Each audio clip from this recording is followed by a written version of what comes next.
Hey guys, tonight we step quietly into a medieval winter night, and you probably would not survive this without a few extra blankets and a thick pair of woolen socks, because even the wealthiest households had their drafty corners, and the cold could sneak up on you like a persistent shadow. So before you get comfortable, take a moment to like the video and subscribe, but only if you genuinely enjoy what I do here. Also, leave a comment with your location and local time. I'm curious how far across the centuries we are stretching our senses tonight. Now dim the lights, maybe turn on a fan for that soft background hum, and let us ease into tonight's journey together. You step over the uneven flagstone floor of a modest stone house, your boots crunching faintly against the frost-traced edges, and you notice the smell of lingering smoke from the hearth mingled with dried herbs hanging from ceiling beams, a gentle bouquet of practicality and superstition, because in the Middle Ages, even pleasant smells could be functional, warding off illness, or at least so people believed. Historians still wonder if these aromatic strategies really prevented disease or were simply comforting rituals, but the scent is undeniably calming, a strange reassurance that warmth, even partial warmth, is nearby. You can see the flickering firelight reflected in the tiny window panes, giving the walls a subtle golden hue that makes the otherwise cold grey stones feel almost friendly. Though you are careful not to lean too close, because the hearth's edges are blackened from decades of soot, and even careful hands can receive a surprise sting from stray sparks. The ceiling above is low, the heavy beams sagging slightly, and you imagine the hands that cut and lifted these timbers centuries ago strong and calloused, humming quietly as they worked, unaware that one day a stranger like you would stand beneath them, imagining the warmth they once helped contain.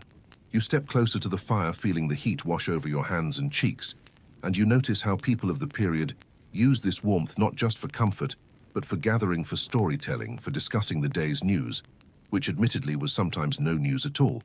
just a lot of gossip about who had stolen a goose or which neighbor's cow wandered too close to another field. Yet in that moment around the fire, the world seems contained, and you, a time-traveling observer, are wrapped in a cocoon of amber glow. You realize that the medieval winter night is both relentless and oddly poetic. The cold presses against the walls, the wind whistles outside like a patient, teasing ghost, and yet inside, small human efforts, a log tossed onto the fire, a thick blanket pulled up, a bowl of broth gently stirred, create islands of warmth and quiet contentment. You notice the furniture, a simple wooden chest, worn from decades of use, holding everything from linens to tools, and a bench carved with careful uneven letters from previous generations. Perhaps initials, perhaps a declaration of love or ownership. You wonder what stories those scratches might tell, and a faint smile forms because history is sometimes just scratching the surface, literally. There is a faint odor of resin and tallow, a mixture of functional candlelight and the inevitable smoke that hangs just behind your nose. You breathe it in, almost imperceptibly, and it reminds you of the resilience required to survive each night, because medieval winters are long, cold and often cruel in ways that modern heating systems would never forgive. As your eyes adjust to the flickering light, you notice the straw mattress in the corner, simple, slightly uneven, and you imagine how it would feel beneath you, a cushion that offers comfort but little insulation. A fact that explains why medieval people layered blankets, furs, and even the occasional feathered item to create warmth. Some of the wealthier might have feather beds, and historians still debate whether these actually kept one significantly warmer or if they were mostly for show. But you can imagine sinking into one just for the luxurious experience, even as the cold nips at your toes. Your gaze shifts to the walls where herbs hang from cords, sage, rosemary, thyme, and something less identifiable. Perhaps a regional concoction meant to ward off evil spirits, or simply to season the household's winter cooking, a curious duality of superstition and practicality. And you think about how strange it is that what is now considered culinary wisdom once served as mystical protection, a gentle reminder that medieval life is a blend of the sensible and the magical. You feel a draft along your spine, and it reminds you that windows were not perfectly sealed, that walls were thick but imperfect, and that the concept of central heating was an unattainable dream. Even in wealthy houses, people relied on hearths, braziers, and ingenuity, stacking furs and gathering family members, near the warmest corners in an almost ritualistic choreography that ensured survival camaraderie and occasional mild grumbling about whose turn it was to stoke the fire. You reach out to touch a wooden door, noticing its rough grain and the cold seep that leaks through cracks,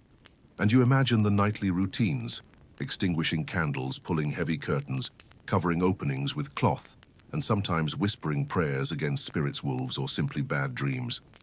These small acts, repetitive and comforting, are the human equivalent of counting sheep, a methodical process of asserting control over the night, over darkness, over chill, that is otherwise indifferent to your existence. You step closer to a small wooden table,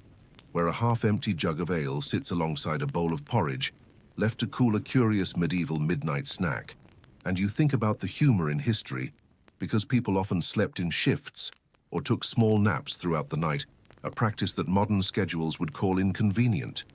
Yet it seems both logical and whimsical, and you smile at the idea of someone centuries ago tiptoeing back to bed with a mug of lukewarm ale, as if the cold alone is not enough to keep you awake. You glance at the window where frost has traced delicate patterns like miniature landscapes, a reminder of both the beauty and harshness of winter, and you notice the faint movement of animals, a barn cat perched on the sill, a rooster snoozing in its coop, and perhaps the faint silhouette of a neighbor checking the livestock, illustrating that even in darkness, life moves with purpose. Small routines keeping the world coherent, and you feel oddly reassured by the continuity across centuries. You sit on the edge of the mattress, feeling the straw shift beneath you, and think about hygiene and comfort. Water is scarce, bathing is occasional, and you are grateful for modern plumbing, while simultaneously appreciating the cozy, tactile intimacy of a world built on fire, fabric, and sweat. You might chuckle to yourself, because even in the cold, humans found inventive ways to create warmth and solace, like layering blankets, sharing a bed with family members, and using animals as little heaters, which makes you reconsider your personal complaints about chilly nights. You hear the faint crackle of the hearth again, and your mind wanders to the curious blend of fear and reassurance. Night is long, stories circulate about ghosts or witches, yet the presence of fire, food, and family creates a secure microcosm that turns terror into gentle curiosity, and you marvel at the human ability to adapt imagination to practical comfort. You notice small tokens left on shelves, carved wooden figures, tiny trinkets, remnants of gifts, or perhaps charms meant to protect sleep.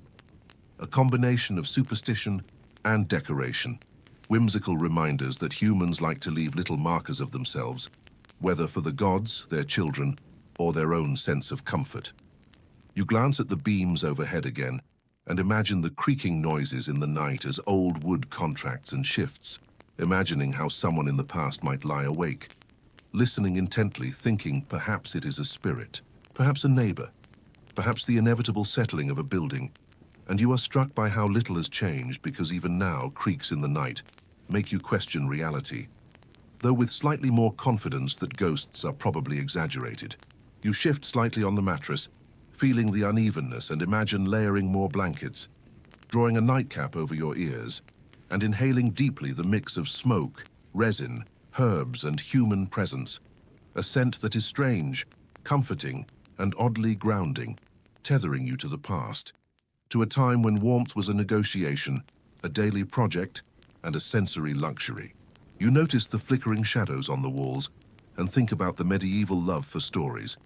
because every hearth, no matter how humble, seems to inspire the telling of tales, heroic, mundane, or slightly absurd, and you imagine someone centuries ago whispering about the neighbor's cow, a failed ale fermentation, or a child's mischief, finding humor and solace in shared observation, a gentle entertainment in a world otherwise dictated by the chill of winter and the short daylight hours. You feel your eyelids grow heavy as the fire's warmth wraps around you, and you think about how people in the Middle Ages adjusted their sleep, segmented sleep, shifting positions, moving blankets, and relying on family and animals for comfort, all strategies to negotiate with an environment that modernity has largely tamed. And yet you sense a connection, an intimacy with humans across time who faced similar challenges, laughed in small ways, and created microcosms of warmth in the face of a cold, indifferent world. You are aware of the subtle humor, in imagining someone tiptoeing across a cold floor in socks, spilling a bit of ale, muttering under breath, and yet also creating memories and routines that would echo in family stories for decades. You smile at the continuity of human behavior, from clumsy attempts at comfort to elaborate rituals, all in service of sleep warmth and a gentle sense of security. As you lie back on the straw mattress, adjusting blankets and furs, you feel the weight of centuries pressing softly, not in menace but in curiosity, because you are not just observing, you are participating in a shared human experience of winter, night, firelight, scent, warmth, and the quiet humor of survival. And you appreciate the delicate balance of vulnerability and ingenuity that marks each long medieval night. You close your eyes briefly, hearing the crackle of fire, the faint whistle of wind through imperfectly sealed windows, and you imagine the stories that must have unfolded across other homes, villages and castles.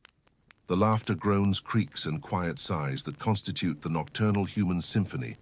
all weaving a tapestry that is surprisingly familiar even across centuries. You think about the duality of night in the Middle Ages, frightening yet fascinating,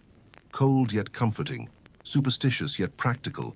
and you realize that immersion in this sensory world allows your mind to wander freely, engaging imagination, humor, and curiosity simultaneously. A gentle, almost hypnotic lull that draws you closer to rest, even as you explore the details of a long-past winter night. You notice again the smell of herbs, the faint tingle of smoke, the warmth radiating from the hearth, the uneven straw beneath your body, and you feel connected to generations who have done the same, adjusting blankets, listening to the night, creating comfort from minimal resources, and finding humor and solace in the little things, a half-empty jug of ale, a squeaky floorboard, a curious pet curled at the edge of the fire. You wonder about historians who debate details. Did people really sleep segmented hours? Did feather beds make a significant difference? Were herbs truly protective or simply comforting? The questions linger in your mind as the fire crackles, giving you a sense of gentle mystery, a reminder that history is not only knowledge but experience, a tapestry of small details, odd customs, and human ingenuity.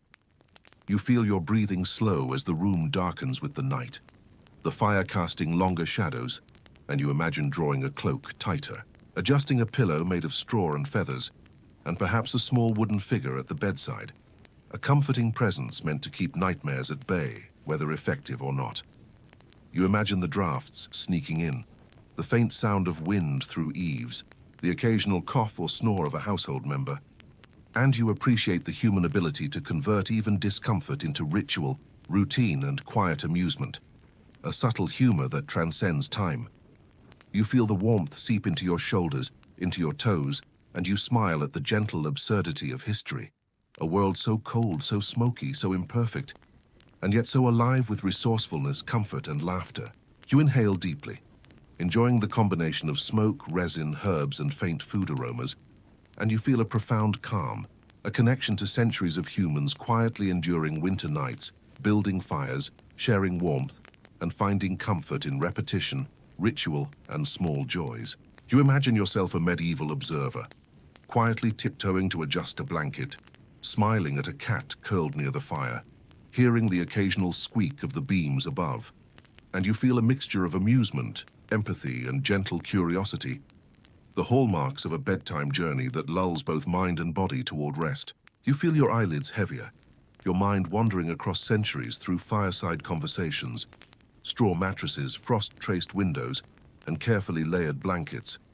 and you sense the subtle humor, the delicate charms, and the human ingenuity that has persisted through the long, cold nights of history. You let yourself sink into the warmth, the crackling ambience, and the gentle embrace of sensory detail, knowing that you are not alone. People across time have performed these same rituals, breathed these same smells, adjusted these same blankets, and whispered these same quiet musings to themselves in the flickering firelight. And so as the night deepens, you drift slightly aware of the cool draft that nips at your nose, the comforting weight of layers around you, the small noises that punctuate stillness, and the gentle humor that emerges when you imagine a medieval household quietly managing discomfort with ingenuity, patience, and a touch of absurdity. a reassuring presence that lets you too find comfort in the cold, smoky, flickering warmth of centuries past. You step closer to the hearth, feeling the gentle pull of warmth wash over your hands and face, a comforting contrast to the persistent chill that lingered in the stone corners of the room. And you notice immediately how the flickering flames cast dancing shadows across rough-hewn walls, turning ordinary wooden beams and hanging herbs into playful silhouettes that seem to wink at you, reminding you that even in the coldest, darkest nights, humans have always found ways to make the environment both functional and entertaining. The fire is the heartbeat of the house, and as you lean in slightly, you can hear the subtle pops and crackles of burning logs, the hiss of sap escaping as if the wood itself is sighing at the cold, and you wonder at the strange intimacy of a fire. It is a source of warmth, of light, of community, and yet it is also unpredictable, requiring constant attention, lest it sputter flare or leave the room shivering in smoke and shadows. You notice the arrangement of the furniture around the hearth,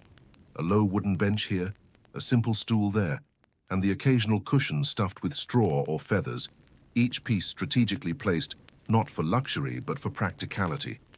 Though you cannot help but imagine the mild discomfort endured by medieval inhabitants, balancing proximity to heat with the occasional overexposure that scorches a sleeve or singes a strand of hair. And you smile at the human compromise that has not changed much over centuries. As you observe, you see how people historically used the hearth as a focal point, not only for warmth but for social interaction, for storytelling, for planning the next day's labor, and even for quiet entertainment. A child practicing a lullaby while a cat curls near the flames, the soft scraping of a spoon stirring a pot of thin broth, the whispered negotiations of adults deciding who will fetch more firewood or check on the livestock, and you realize that the hearth is both stage and audience for the subtle drama of domestic life. You notice the smells: resin, smoke, a faint trace of boiling vegetables, and perhaps the tang of dried herbs hanging above the fire, and these aromas mingle in a way that is simultaneously pungent, comforting, and mildly amusing, because it is difficult to imagine anyone thinking it offensive in that era. Whereas today, a whiff might inspire a quick gasp or a window thrown open. And yet, here, centuries ago, these smells were synonymous with security, nourishment, and ritual. You reach out and run a hand along the edge of the hearth, feeling the warmth radiate, the roughness of soot-coated stone, and you think about the practicality of its construction, a carefully dug pit, lined with clay or stone, designed to maximize heat, minimize fire risk, and provide a central focus for household life, an engineering feat as simple as it is essential, and you cannot help but appreciate the ingenuity of humans adapting to winter's relentless demands. You notice the vessels arranged near the hearth, iron pots blackened with repeated use, wooden bowls showing the subtle grooves of decades of stirring,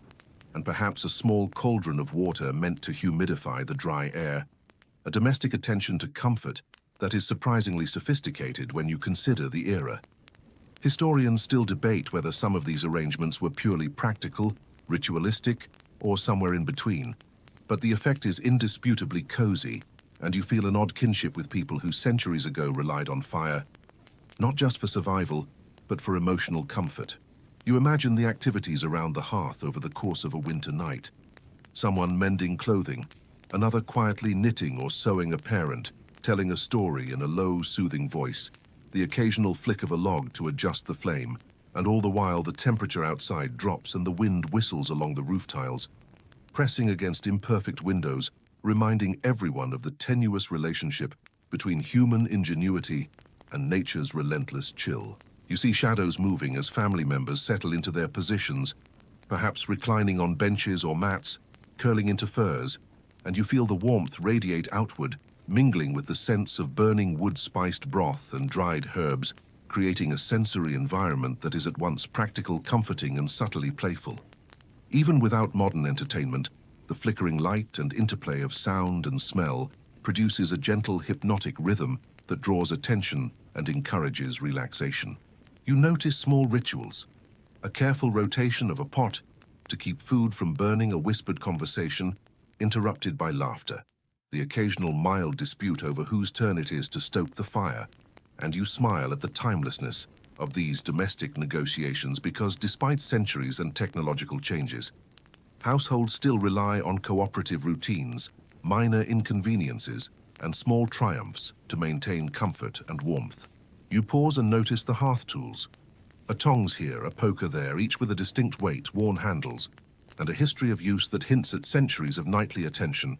the subtle artistry of practicality, and the human tendency to attach personality to objects, so that each tool feels like a familiar companion in the delicate dance of domestic warmth. You glance at the children near the hearth, toes stretched toward the fire eyes, half closed with contentment or mild boredom, murmuring stories to each other or humming softly. And you are reminded that hearthside activity is as much about education and amusement as it is about survival. The interweaving of care, curiosity, and gentle oversight forming the subtle fabric of family life. You note the cat curled near the fire, a silent observer, its tail twitching in a dream fur catching the amber light, and you imagine the comfort and humor provided by animals as heat sources, companions, and occasional chaos creators. A reminder that life in medieval households was far from sterile or overly controlled, but full of small, endearing unpredictability. You hear the creak of beams as the house settles, the occasional whisper of wind sneaking through gaps, and the muffled sound of distant livestock. And you feel an odd reassurance. The world beyond the hearth continues, but here, in this intimate circle of light, warmth, and gentle motion, survival is manageable, and you are witness to the delicate balance between environment and human ingenuity. You consider the layered clothing draped over benches, the thick socks, the woolen tunics, and the nightcaps that might be retrieved at any moment, a preparation for sleeping or simply adjusting to drafts, and you appreciate the tactile awareness required to maintain comfort in such a demanding environment, a skill often taken for granted in modern heated rooms. You glance at the flickering shadows once more, noticing how a slight movement of logs alters the entire scene, turning familiar shapes into strange silhouettes, inspiring quiet amusement or perhaps a soft thrill, because humans have always found entertainment in flickering light, a playful interaction between perception, imagination, and subtle danger. You notice the warmth pulling at your extremities, the gentle hum of domestic activity, and the faint smell of charred wood mingling with boiled grains. And you realize that hearth-centered life is multisensory, a delicate orchestra of touch, smell, sight, and sound offering both practical necessity and immersive comfort, and you allow yourself to feel absorbed in the timeless rhythm of night unfolding around firelight. You imagine preparing a small snack, a piece of bread, a thin ale, a modest bowl of porridge, all warmed by proximity to the hearth, and you are struck by the interplay of practicality and ritual. Nourishment is intertwined with performance, attention, and quiet delight. The mundane elevated by the context of firelight, family, and slow nightfall. You notice the quiet hierarchy around the hearth. Who sits where, who tends the fire, who monitors the pots, a choreography that balances practicality and subtle social cues, and you cannot help but smile at the continuity of human domestic behavior across centuries, an unbroken thread of warmth, observation, and small pleasures. You feel the air grow warmer, heavier, with smoke and scent, and your mind drifts across centuries, imagining countless winter nights where humans gathered around flames, sharing warmth, food stories, and gentle humor, negotiating survival and comfort, in equal measure a delicate dance that has persisted unnoticed but vital through the ages. You imagine moving a log, adjusting a pot, leaning slightly toward the fire, to warm fingers, noticing the subtle interplay of shadows, and you feel an immersive connection to history, a quiet understanding that warmth, light, and attention are timeless necessities, and that humor, small rituals, and shared experience have always been humanity's secret tools for surviving the long winter night. You notice the occasional flicker of sparks, the playful patterns they make in the firelight, and you feel a sense of mild delight and alert curiosity, a reminder that even mundane survival has a touch of spectacle, an interplay of hazard and charm, and that centuries of people have looked at these same flames and found equal amusement and reassurance. You glance at small trinkets near the fire, perhaps a carved wooden figure, a tiny pot, a worn spoon, noting how even utilitarian objects are imbued with personality, charm, or superstition. A reminder that human creativity and imagination flourish even in the simplest domestic arrangements. You observe the way people adjust themselves for comfort, shifting benches, curling under furs, adjusting cushions and blankets, a choreography of bodies in space designed to maximize warmth and ease. And you are struck by the subtle ingenuity of centuries of experimentation in domestic comfort, a practice that often combined efficiency, superstition, and gentle humor in ways that seem both alien and familiar. You inhale deeply, smelling smoke, resin, herbs, and simmering food, feeling warmth seep into your body, and allow your mind to settle into the rhythm of hearth life, a slow, immersive meditation on comfort, history, and the gentle absurdity of survival in the coldest nights, a sensory experience that draws you into centuries of domestic ingenuity. You notice the quiet laughter that punctuates small mishaps. A spoon dropped, a blanket shifted, a cat startled, and you feel amusement ripple quietly, a subtle acknowledgement that humor is an essential ingredient in human survival, present in medieval times as surely as it is today. You glance once more at the hearth, noting the interplay of shadows, flames, and objects,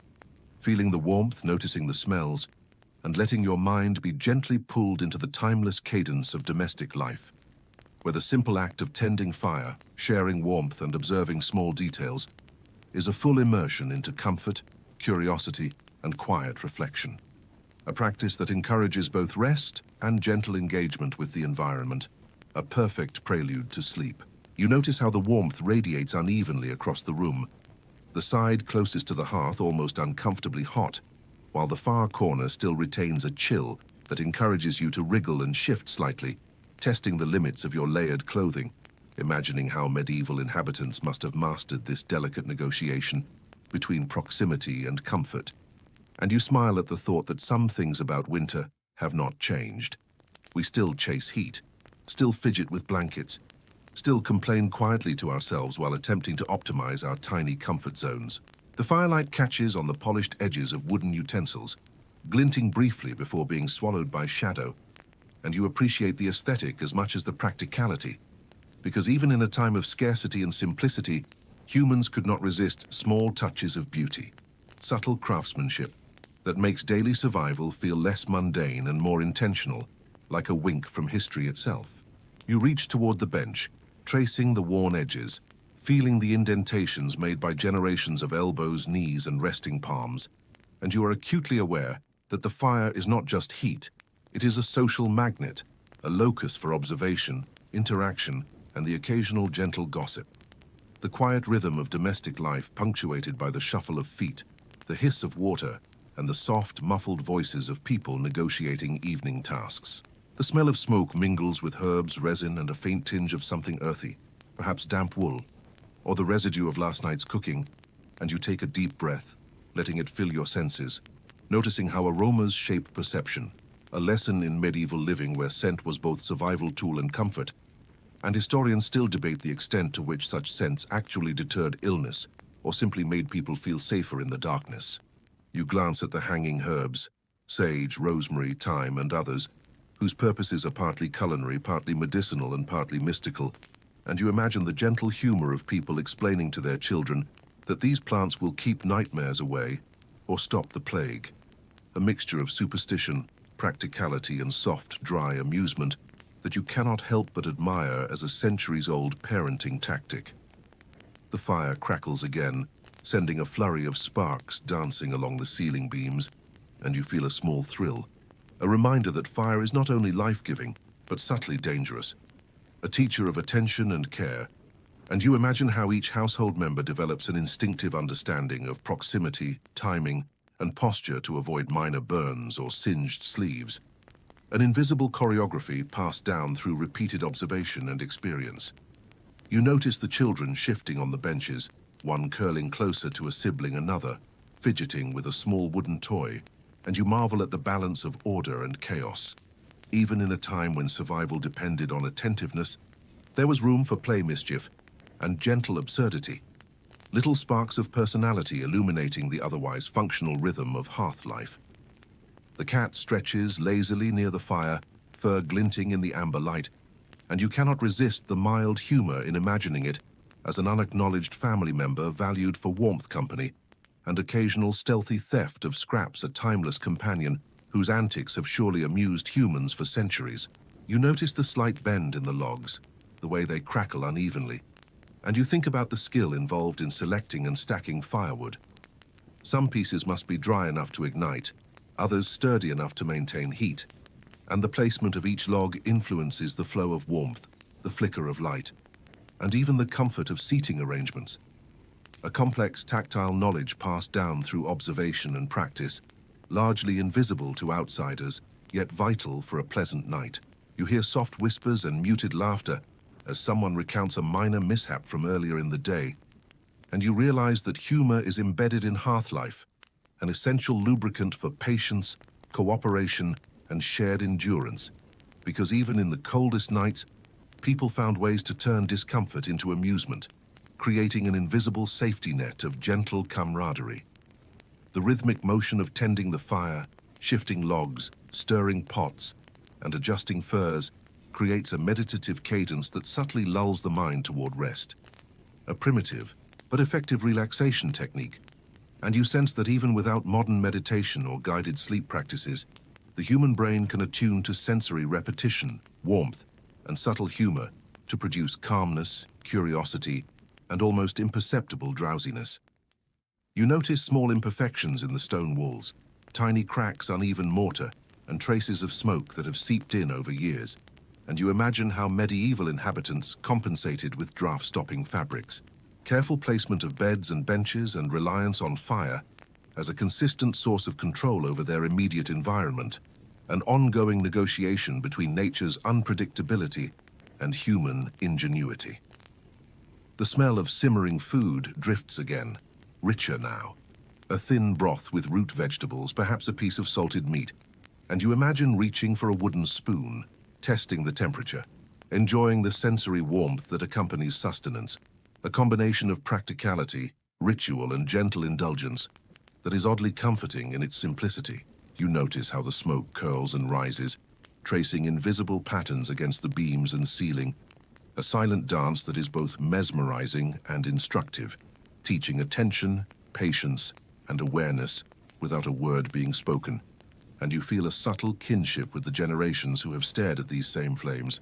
contemplating life, laughter, work, and the ineffable charm of human adaptation. You glance at the worn benches again, the small indentations from decades of use, imagining countless people leaning, shifting, laughing, sighing, or resting against them, and you are struck by the continuity of domestic life, the invisible thread connecting you to strangers across centuries, united by warmth, proximity to fire, and the quiet pursuit of comfort amid the relentless cold. You feel the gentle pull of fatigue, a subtle draw toward stillness, but your mind is engaged by the sensory environment, the amber light, the scents, the subtle noises, and the tiny humor embedded in human rituals, a multisensory symphony designed not to startle, but to immerse, entertain, lightly and slowly, coax awareness into gentle reflection. You notice the subtle hierarchy of the hearth, who tends the fire, who monitors pots, who shifts seating or blankets, a choreography of responsibility and social cues. And you smile at the timelessness of domestic negotiation, small compromises, and the quiet amusement humans find in managing comfort, duty, and subtle interpersonal dynamics. You imagine taking a deep breath, inhaling smoke, herbs, simmering broth, and resin, allowing these scents to mingle with your awareness, grounding you in a sensory present that is simultaneously historical and immersive. A gentle reminder that human ingenuity, humor, and warmth are timeless companions, guiding us through the long, cold nights of winter, whether in the medieval era or your quiet, modern room. You see the interplay of shadows on the walls again, flickering shapes stretching and shrinking as logs shift, and you appreciate the subtle entertainment this provides, a quiet reminder that even simple survival has room for amusement, attention, and curiosity, and that humans across centuries have valued not just warmth, but the small joys that make endurance bearable and even delightful. You hear the occasional pop of a log, the faint rustle of a pet, and the whispered conversation of household members, and you recognize that the rhythm of hearth life is inherently soothing, a delicate blend of repetition, sensory engagement, and gentle unpredictability, creating a world that is at once alive, familiar, and calming, perfectly suited for reflective observation or the slow drift towards sleep. You notice again the vessels by the fire, a small cauldron, a wooden bowl, a blackened iron pot, and you think about how their placement, size, and material contribute to the overall comfort and efficiency of the household. Subtle knowledge accumulated over generations, a blend of practicality, tradition, and light, domestic humor that humanizes the past. You glance at the children once more, curled in furs, perhaps humming a quiet tune, and you realize how sound, warmth, and attention intersect to create microcosms of security. Comfort and amusement, a reminder that human experience, even in its most humble and functional forms, contains layers of joy, ingenuity, and sensory richness. You feel the gentle tug of reflection as your attention drifts across centuries, imagining countless nights, countless households, and countless small acts of care, humor, and warmth that sustained human life through long winters. A subtle reassurance that even the harshest environments were softened by ingenuity, observation, and shared experience. You notice the gentle play of light on the walls, the warmth radiating from fire and bodies, the faint smell of resin and cooked grains, and the subtle humor of minor mishaps. A spoon dropped, a blanket misaligned, a cat startled. And you allow yourself to absorb the continuity, comfort, and playful resilience of hearth life, a meditation in warmth, scent, sound, and observation that slowly encourages calmness, curiosity, and restfulness. You imagine reaching toward a log to adjust its position, feeling the heat radiate through your fingers, appreciating the small skill required to balance flame, warmth, and safety, a knowledge so mundane yet crucial that it has persisted across generations as a quietly heroic daily practice, a testament to human adaptation and care. You inhale deeply one more time, allowing smoke, resin, herbs, and faint food aromas to fill your senses, grounding you, connecting you across centuries to the quiet persistence of life, warmth, and humor. And you feel the gentle lull of hearth life, pulling your awareness into a relaxed, reflective state, perfectly suited for slow contemplation, gentle amusement, and the gradual easing of attention toward rest and sleep. You step toward the humble bedchamber, a room whose size and furnishings betray both simplicity and necessity, feeling the chill of the stone floor underfoot. And you notice immediately how even the smallest details of the space are imbued with centuries of practical adaptation, from the uneven floorboards patched with thin layers of straw to the low ceiling beams darkened with age and smoke. And you cannot help but marvel at the way medieval people transformed such austere surroundings into intimate sanctuaries of rest and modest comfort. The bed itself dominates the space, a low wooden frame filled with straw, perhaps supplemented with feathers, if the household is fortunate, and you imagine lying down on it, feeling the slight unevenness beneath you, the coolness of the straw offset by layers of blankets and furs, and you realize that sleeping in this environment requires a delicate negotiation of warmth, posture, and patience, an art lost in the age of memory foam and climate-controlled bedrooms. You notice the simple furnishings surrounding the bed, a small chest for clothing and personal items, a stool or two, perhaps a tiny table holding a jug of water or a lantern, and you are struck by the economy of space, the minimalist approach born not of aesthetic choice, but of necessity. And yet the careful placement of each object shows a subtle awareness of human comfort and the importance of routine, a choreography of domestic life that balances utility with modest solace. The smell of the room is distinct, faint straw, the lingering scent of smoke from the hearth below, traces of herbs hung nearby to ward off illness or evil, and perhaps a touch of resin from the wooden beams, creating a multi-sensory environment that is simultaneously practical, protective, and oddly comforting.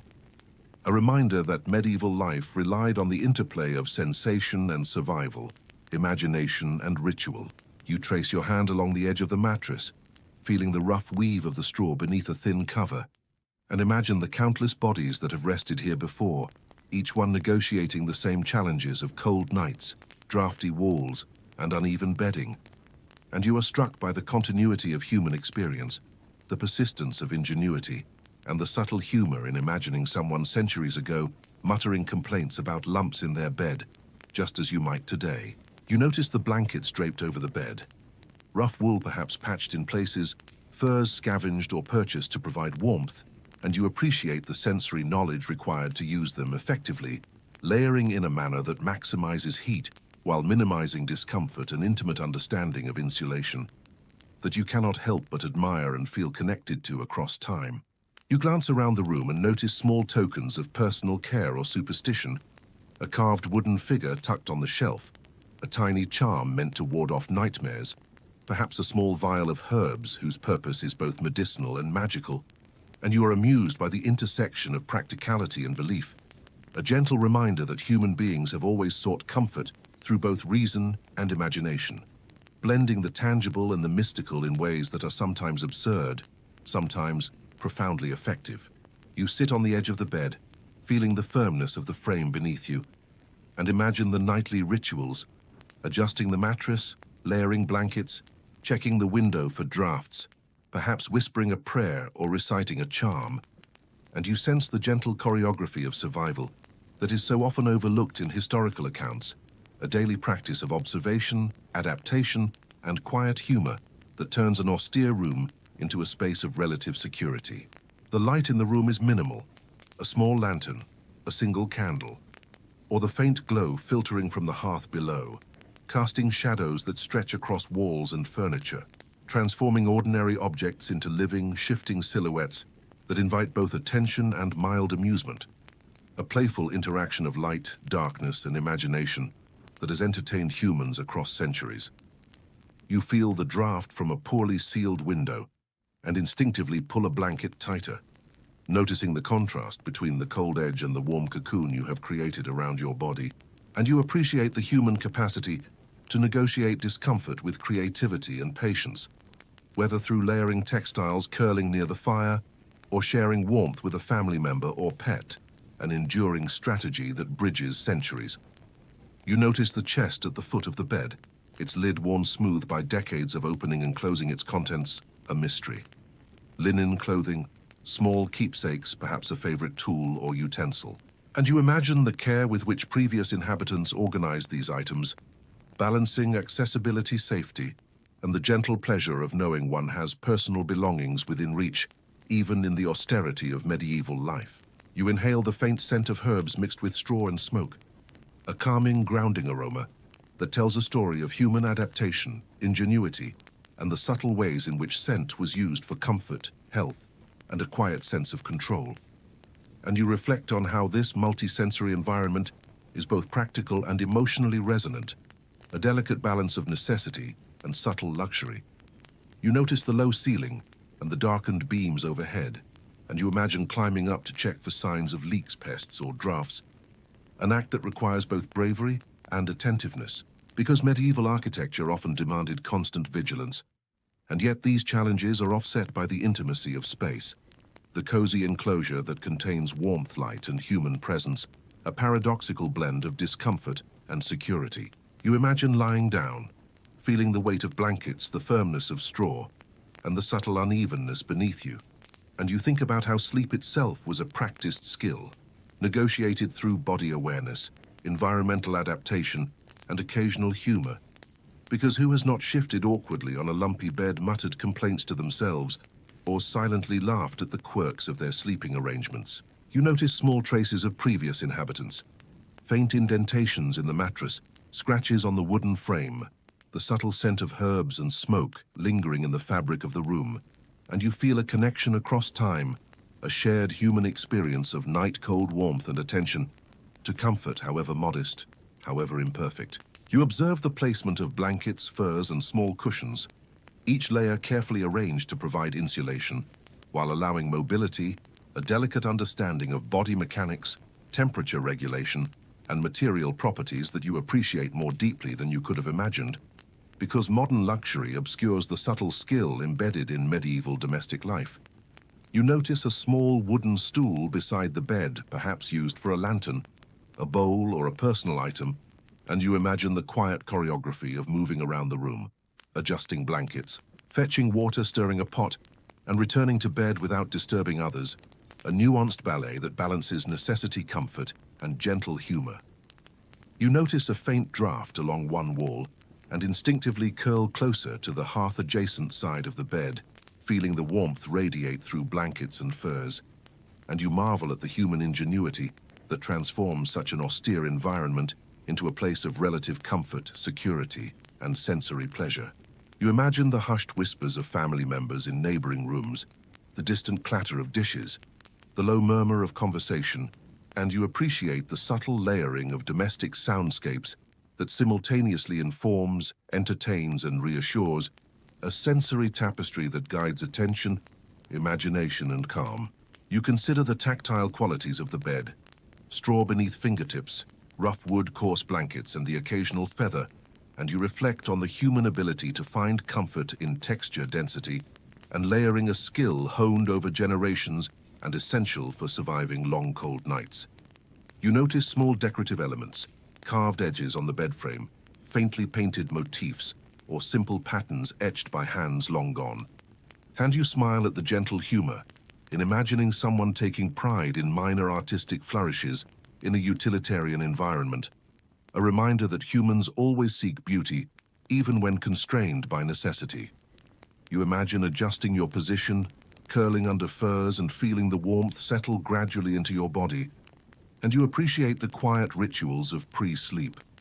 careful adjustment of bedding, attentive awareness of drafts, and the subtle humor of minor imperfections, a centuries-old dance of comfort, observation, and gentle self-care. You notice the faint glow from a candle or lantern nearby, casting long shadows and creating a visual rhythm that is simultaneously soothing and subtly engaging,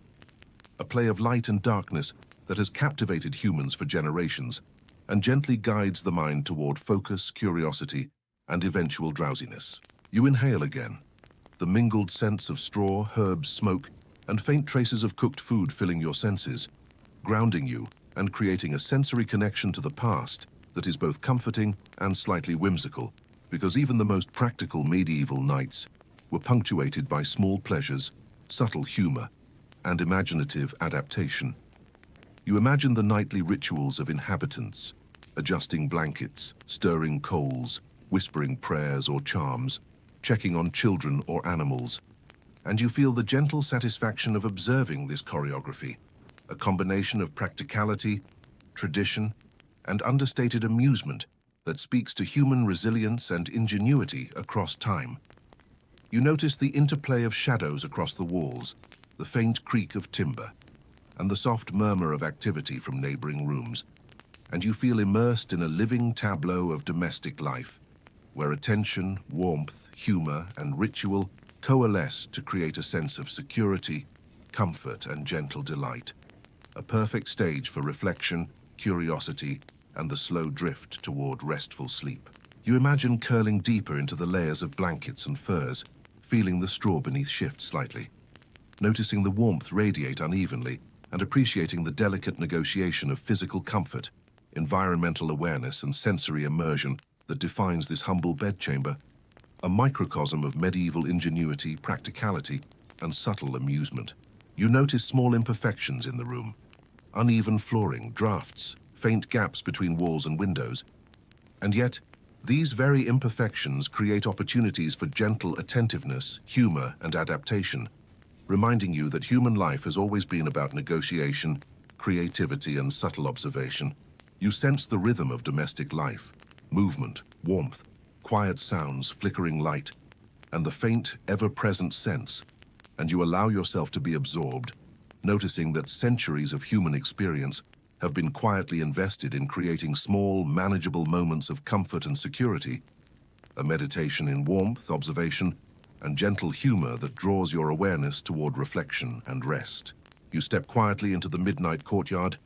your breath visible in the cold, crisp air, feeling the uneven cobblestones beneath your feet, as if reminding you that each step requires careful attention and respect for centuries-old construction.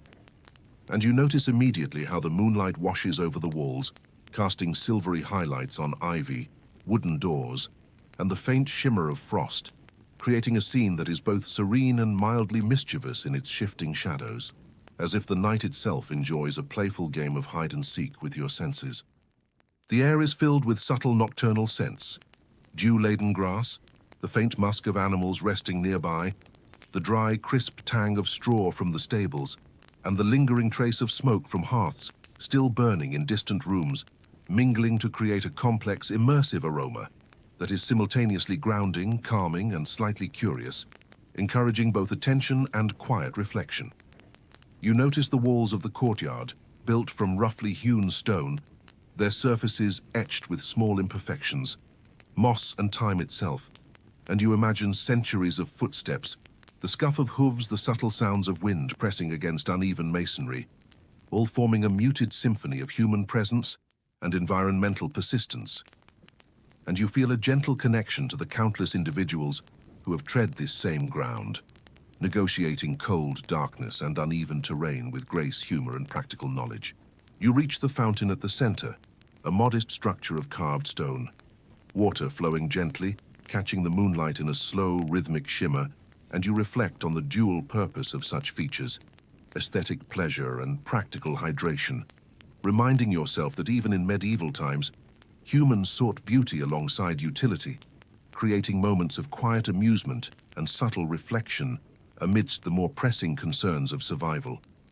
You notice the distant clatter of a cat chasing a mouse through the corner of the courtyard,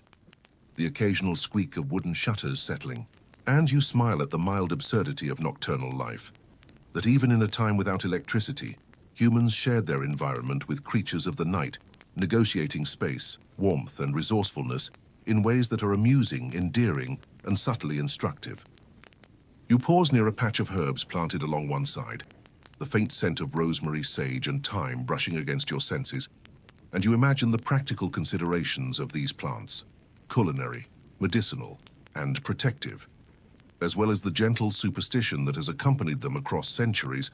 a reminder that human beings have always combined practicality with imagination, ritual, and a touch of humor when crafting their domestic landscapes. You notice the moonlight illuminating small details often overlooked: the subtle texture of cobblestones, the frost patterns on the edges of wooden doors, the soft glint of dew on leaves. And you feel a sense of wonder at the capacity of humans to find charm, amusement, and reflection in small, quiet observations, a practice that persists regardless of century or culture. You step carefully to avoid puddles or loose stones, feeling each footfall as a subtle reminder of the uneven nature of life outside the hearth. And you appreciate the physical awareness required to move safely at night, in a world without artificial lighting, a skill refined over generations, blending caution with curiosity, endurance with mild amusement. You glance toward the stables, where horses shift in their stalls, stamping softly, inhaling the chill night air. And you imagine the caretaker's quiet tasks: checking harnesses, feeding animals, ensuring warmth and safety, a choreography of subtle attention, care, and occasional humor. Because even centuries ago, those who lived alongside animals had to negotiate unpredictability and affection simultaneously. You notice the play of shadow and light across a low archway, a small passage connecting different parts of the courtyard, and you imagine figures moving through centuries: servants, children, guards, perhaps a noble pacing briefly to enjoy the night air, each adding their own subtle imprint to the sensory landscape, a gentle layering of human presence and history that you feel quietly but thoroughly as you walk. You feel the subtle chill brushing your face and hands, a reminder that even when wrapped in furs or layered clothing, nighttime outdoors is a negotiation between exposure and comfort, a delicate balancing act that medieval inhabitants understood instinctively, and you are mildly amused by imagining someone centuries ago muttering under their breath, while adjusting their cloak or scarf, the same human quirks preserved through time. You notice small carvings in the stone walls, initials, symbols, marks that may have been left by children, laborers, or bored nobles, and you feel the gentle curiosity of pondering their origin, imagining tiny stories, private jokes, or subtle challenges hidden in plain sight. A reminder that human creativity and humor persist in all times, often quietly,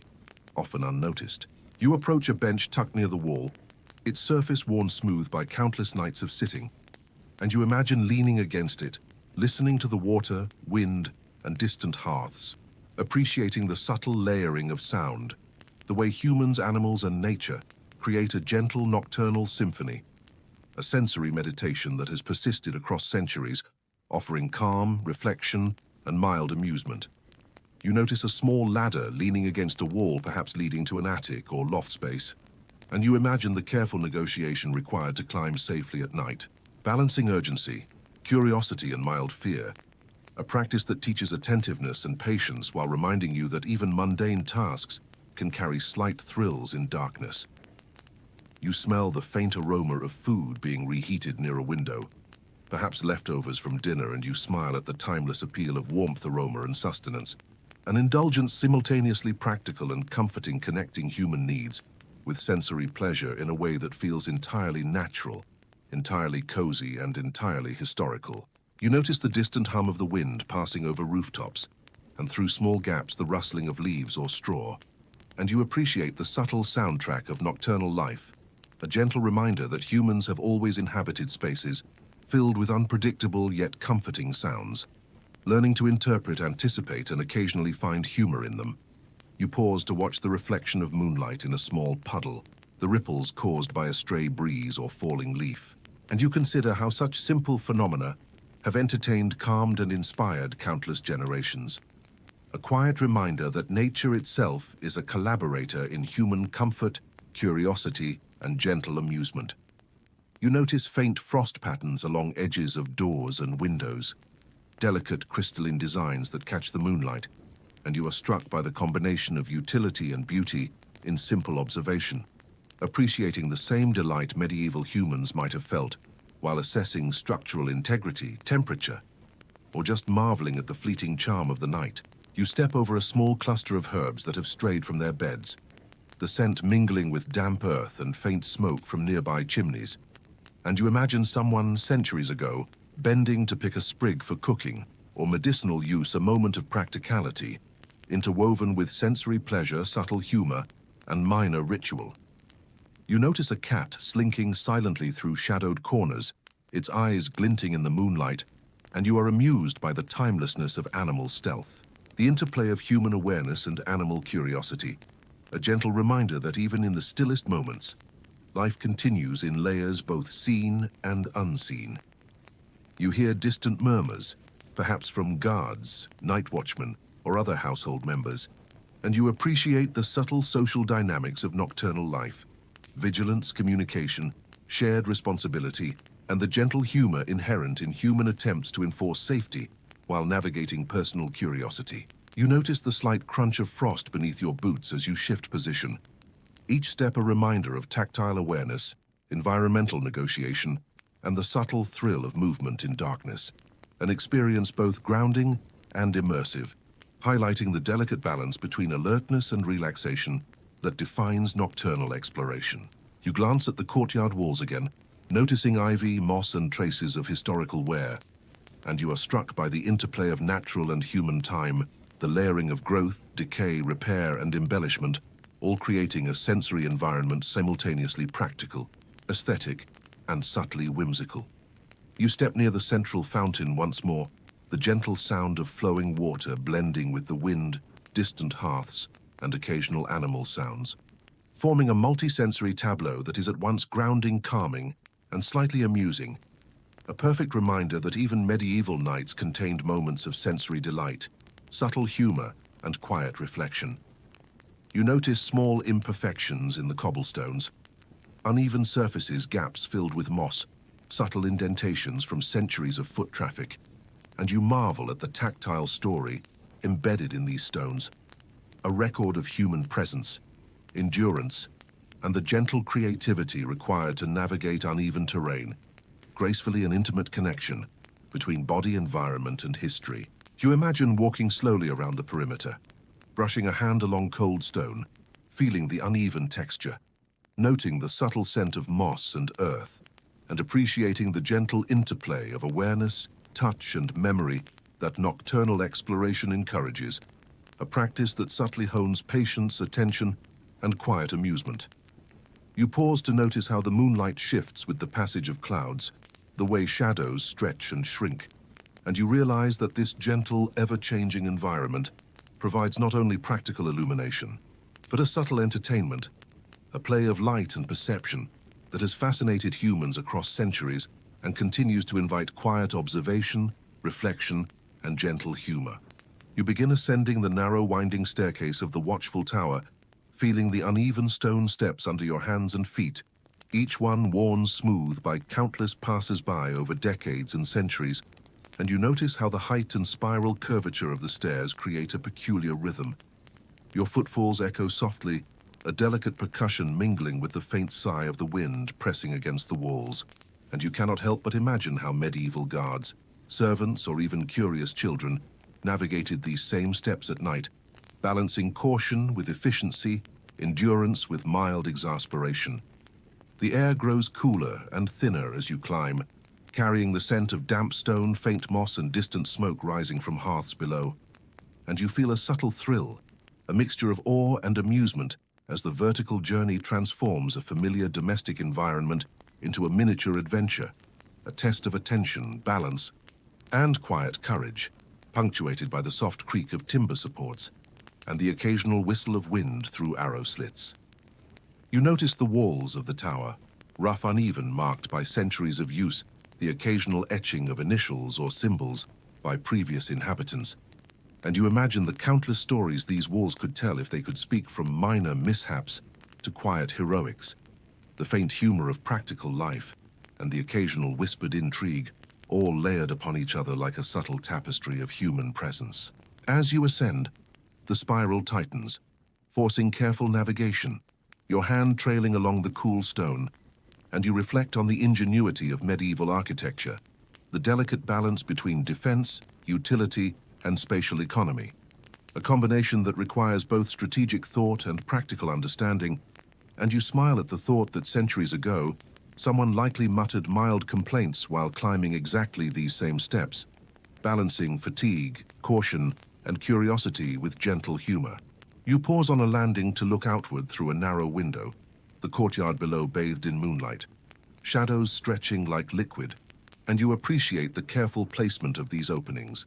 minimal enough to provide defense, yet sufficient to observe activity, watch for movement, and enjoy the subtle, almost meditative quality of viewing the world from above, a perspective that encourages attentiveness, reflection, and mild amusement at human ingenuity. You notice the faint chill that drifts in through the small openings, the way it brushes your face and fingers,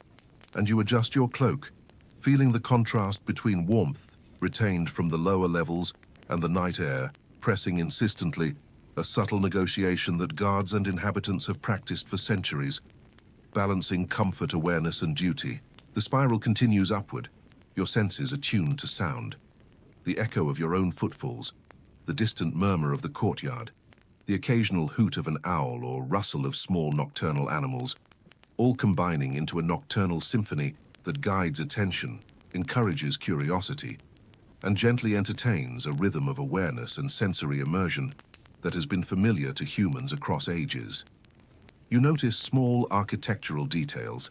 iron rings embedded in the walls, perhaps used for hoisting supplies or for securing items,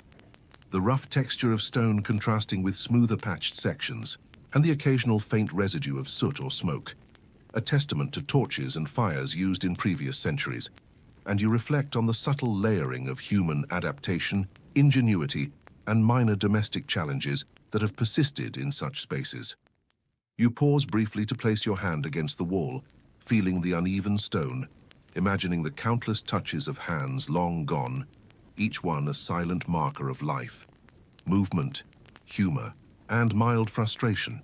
and you feel a gentle kinship with these previous inhabitants, connected across time through the simple act of contact, observation, and shared experience in the same space. The view shifts as you climb higher, rooftops, distant treetops, and the glimmer of rivers or roads reflecting moonlight, all transforming the environment into a landscape both practical and aesthetically arresting, a visual experience that reminds you that medieval humans were acutely aware of their surroundings, balancing utility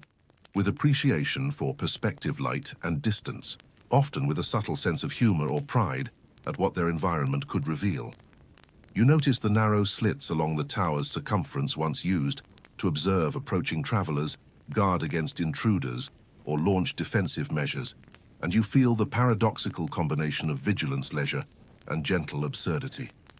A place designed for survival and security, yet now offering you serenity, mild amusement, and the immersive beauty of a centuries-old landscape. You hear the soft whistle of wind through the upper openings, the echo of distant animals, and the faint murmur of domestic life below, and you feel a heightened awareness of spatial layering, observation, attention, safety, and comfort, all intertwining to form a subtle multisensory meditation on human ingenuity, adaptation, and gentle humor. You glance down at the spiral staircase beneath you, noting the subtle twists, the way light filters through tiny openings, the worn edges of stone. And you imagine previous generations performing the same movements, balancing fatigue, vigilance, and mild annoyance, perhaps whispering to one another, laughing quietly at minor mishaps or sighing in exasperation at a misstep, a continuity of human experience that is both grounding and amusing. You notice small patches of moss or lichen in corners, growing in areas slightly protected from the elements, a gentle reminder that nature persists alongside human construction, quietly infiltrating, observing, and adding its own subtle layer of aesthetic pleasure and tactile texture, a silent companion to centuries of human adaptation, survival, and humor. You feel the subtle shift in perspective as you climb higher. Distance increases, the ground below seems smaller, movements appear slower, and yet awareness and attentiveness remain crucial, a paradoxical combination of safety, observation, and gentle thrill that has entertained and instructed humans across generations. You notice the occasional loose stone or slight unevenness in the walls, demanding careful attention, and you reflect on the subtle humor inherent in mundane vigilance. Centuries of people negotiating minor hazards, adjusting their footing, and perhaps muttering mild complaints, all while immersed in the practical and aesthetic pleasures of height, observation, and night air. You pause near an arrow slit, feeling the cool metal embedded in stone, imagining its use in defensive strategy, the tension of alertness, and the quiet absurdity of being so vigilant in an otherwise calm night, a duality that medieval architects, guards, and inhabitants understood intimately, balancing practical duty with opportunities for reflection, humor, and sensory immersion. You hear the distant hoot of an owl, the faint rustle of nocturnal animals in nearby trees, and the whisper of wind across rooftops, all forming a nocturnal soundtrack that encourages quiet observation, gentle amusement, and mild anticipation. A sensory environment meticulously constructed by centuries of human awareness and environmental adaptation. You notice the faint residue of soot or dust along some surfaces, evidence of torches or lamps long extinguished, and you appreciate the temporal layering, human activity past and present overlapping, in subtle tactile, visual, and olfactory cues, forming a complex environment rich in history, subtle humor, and immersive sensory engagement. You glance outward again, seeing rooftops, moonlit rivers, and faint movement along roads or fields, and you feel the paradoxical thrill of vigilance combined with serenity, understanding that the same structure once served as a site of alertness, protection, and strategic awareness, yet now offers calm, reflection, and gentle amusement. You imagine the movement of guards, servants, or curious onlookers across these stones, hearing their footsteps echo faintly in your imagination, blending seamlessly with the ambient soundscape, creating a subtle, multisensory meditation on awareness, adaptability,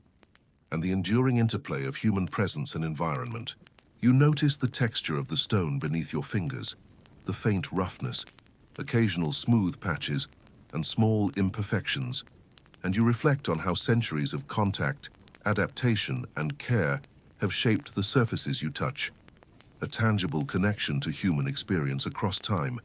bridging mundane practicality with quiet wonder. You pause to inhale the crisp night air, its slight chill brushing your cheeks, carrying the faint scent of distant fires, damp moss, and earth, a multisensory reminder of human ingenuity in combining survival, observation, and subtle amusement. a combination that has persisted across centuries, quietly instructing, entertaining, and comforting. You glance once more toward the spiral below, the distant courtyard bathed in silvery moonlight, and you allow yourself to feel the subtle thrill of height, perspective, and quiet observation. A gentle mixture of vigilance, curiosity, humor, and immersive engagement. The same blend that countless individuals experienced while ascending these steps centuries ago. You imagine the tactile negotiation of each step, the balance of body, mind, and awareness, and the gentle humor of minor missteps, whispered complaints, and shared amusement. A timeless human pattern of endurance, observation, and reflective pleasure that transcends centuries. You feel the slight warmth radiating from stone walls that absorb the day's sun, the faint draft of night air, and the mingled scent of moss, smoke, and distant hearths. And you notice how such subtleties combine into an immersive nocturnal experience, a gentle meditation on human ingenuity, sensory engagement, and playful observation, perfectly suited to both curiosity and relaxation. You awaken to the soft, muted glow of early dawn, filtering through the small shuttered windows of the servants' quarters, feeling the chill of stone floors beneath your feet and the residual warmth of straw-stuffed mattresses beneath your body. And you notice immediately the subtle interplay of light and shadow, the way it stretches across rough timber beams, simple wooden furniture, and the faintly polished edges of everyday tools, creating an environment that is simultaneously practical, modest, and unexpectedly comforting in its quiet symmetry. The air carries a mixture of scents, damp straw, faint smoke from the night hearth,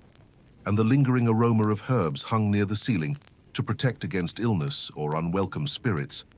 A subtle reminder that medieval domestic life combined functionality, superstition, and sensory awareness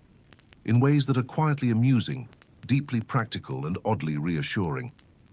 You notice the movement of your fellow servants, quietly rising from their simple beds, adjusting blankets, and preparing for the day's tasks, and you feel a gentle kinship with them, aware that centuries of human experience have been invested in orchestrating small rituals of hygiene, warmth, and subtle humor,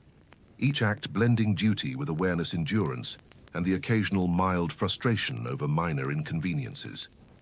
You glide toward a small basin or vessel of water, feeling the cool stone or ceramic beneath your hands, and you reflect on the delicate choreography required to perform morning ablutions in low-light conditions, balancing caution, attentiveness, and efficiency. And you are mildly amused imagining someone centuries ago muttering under their breath about the cold water or the awkward placement of the basin.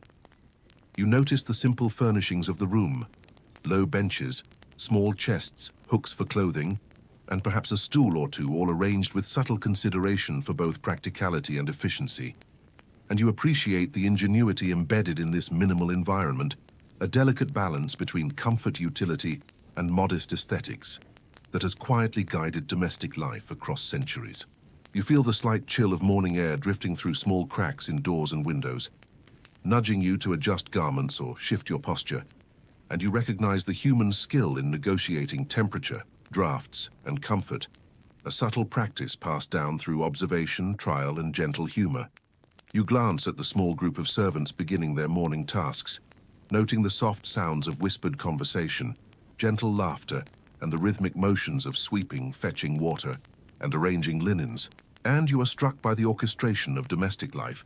a blend of sensory engagement, attentiveness, subtle amusement, and efficiency that allows a household to function smoothly despite minimal resources. You notice the occasional animal, a cat stretching, a chicken scratching nearby, or a dog nudging at a door, and you smile at the continuity of human-animal interactions, a blend of companionship, minor annoyance, and practical utility that has remained largely unchanged across centuries,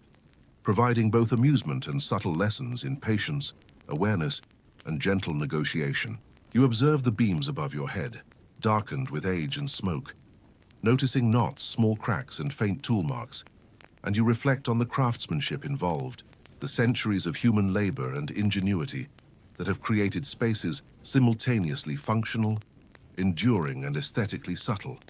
reminding you that even in modest quarters, skill, care, and subtle pride shape lived experience. You inhale deeply, taking in the mingled scents of straw, herbs, and early fires being lit, and you feel the subtle pull of wakefulness combined with sensory immersion, a gentle preparation for the day ahead, encouraging reflection, attentiveness, and a quiet sense of humor at the simple pleasures and minor frustrations of life in communal quarters. You notice a small window where the first light glints off a distant roof or tree, creating a shifting pattern across the floor and walls, and you appreciate the delicate way in which light shapes perception, mood, and engagement, offering moments of calm, amusement, and observation that have entertained humans for centuries. You move toward the hearth, noting the faint embers from the previous evening, and you imagine the careful attention required to stoke the fire, safely balancing warmth,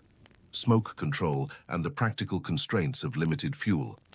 A subtly complex task that combines attentiveness, learned skill, and mild amusement at the unpredictability of flame. You glance at a small shelf or table where utensils, pots, and minor implements are arranged,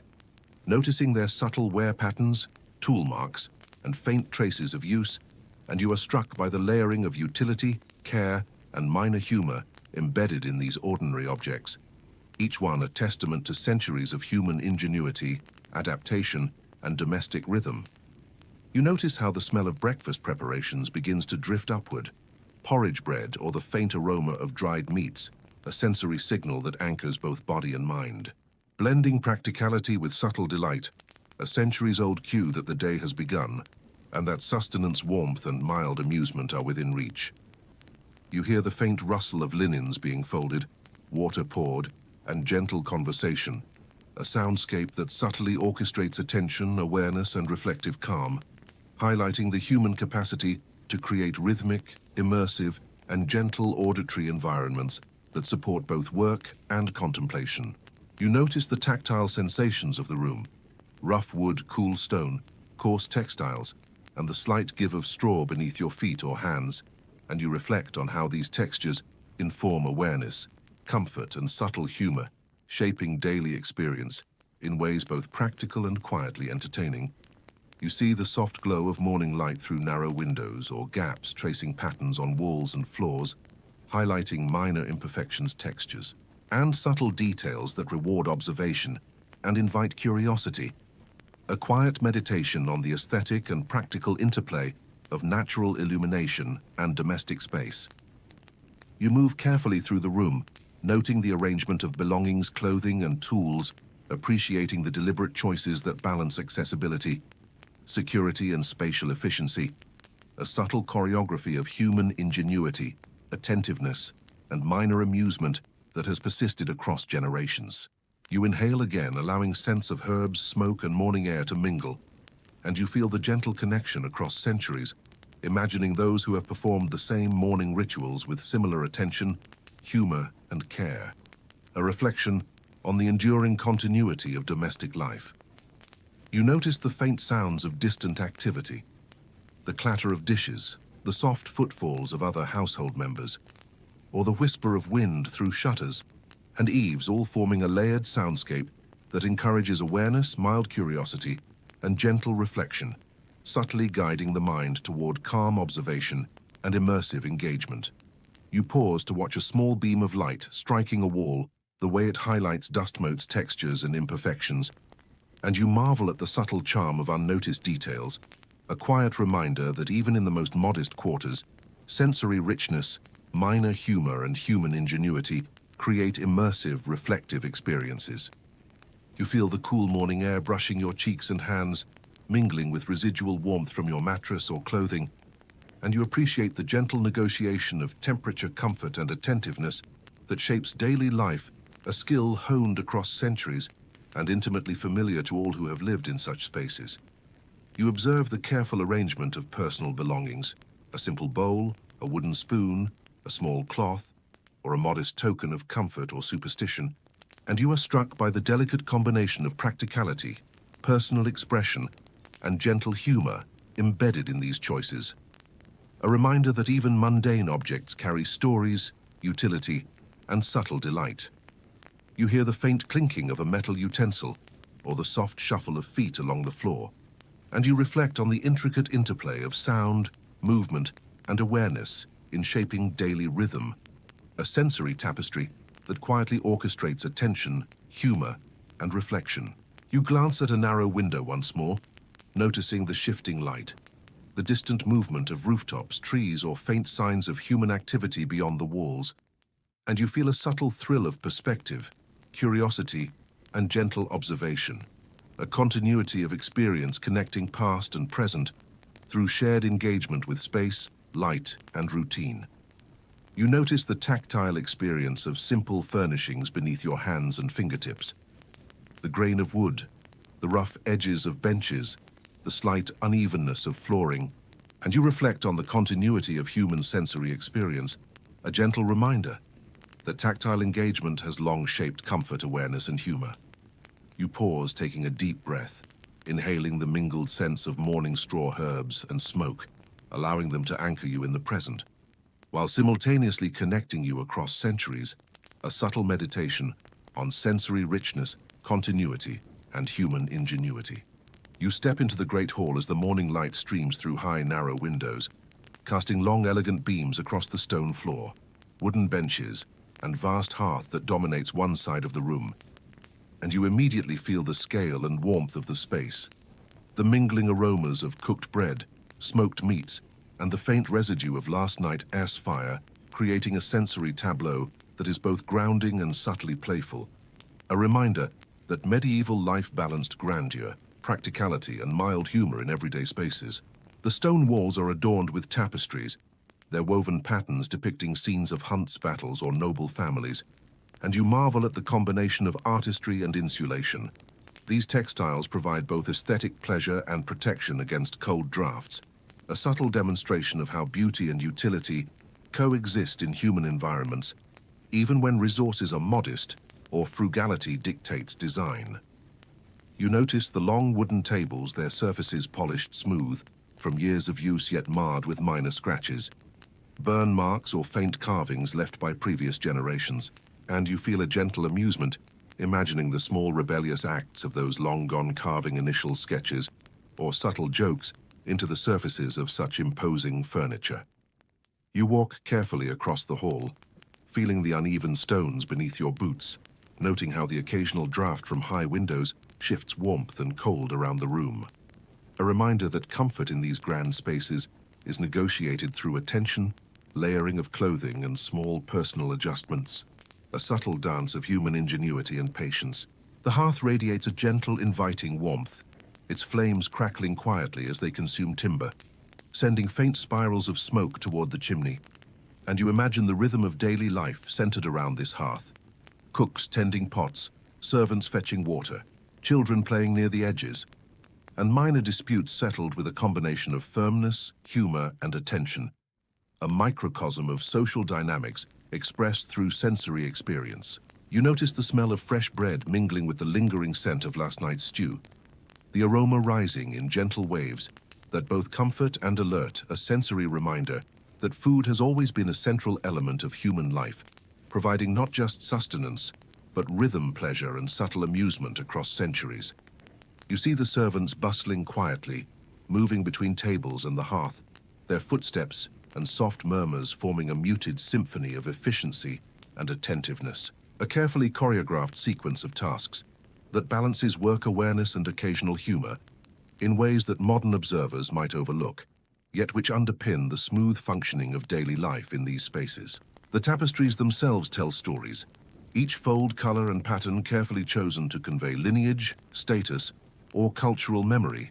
and you are struck by the subtle interplay of history, aesthetics, and sensory pleasure embedded in what might otherwise seem merely decorative, a gentle reminder that human beings have always encoded information, pride, and humor into their environments.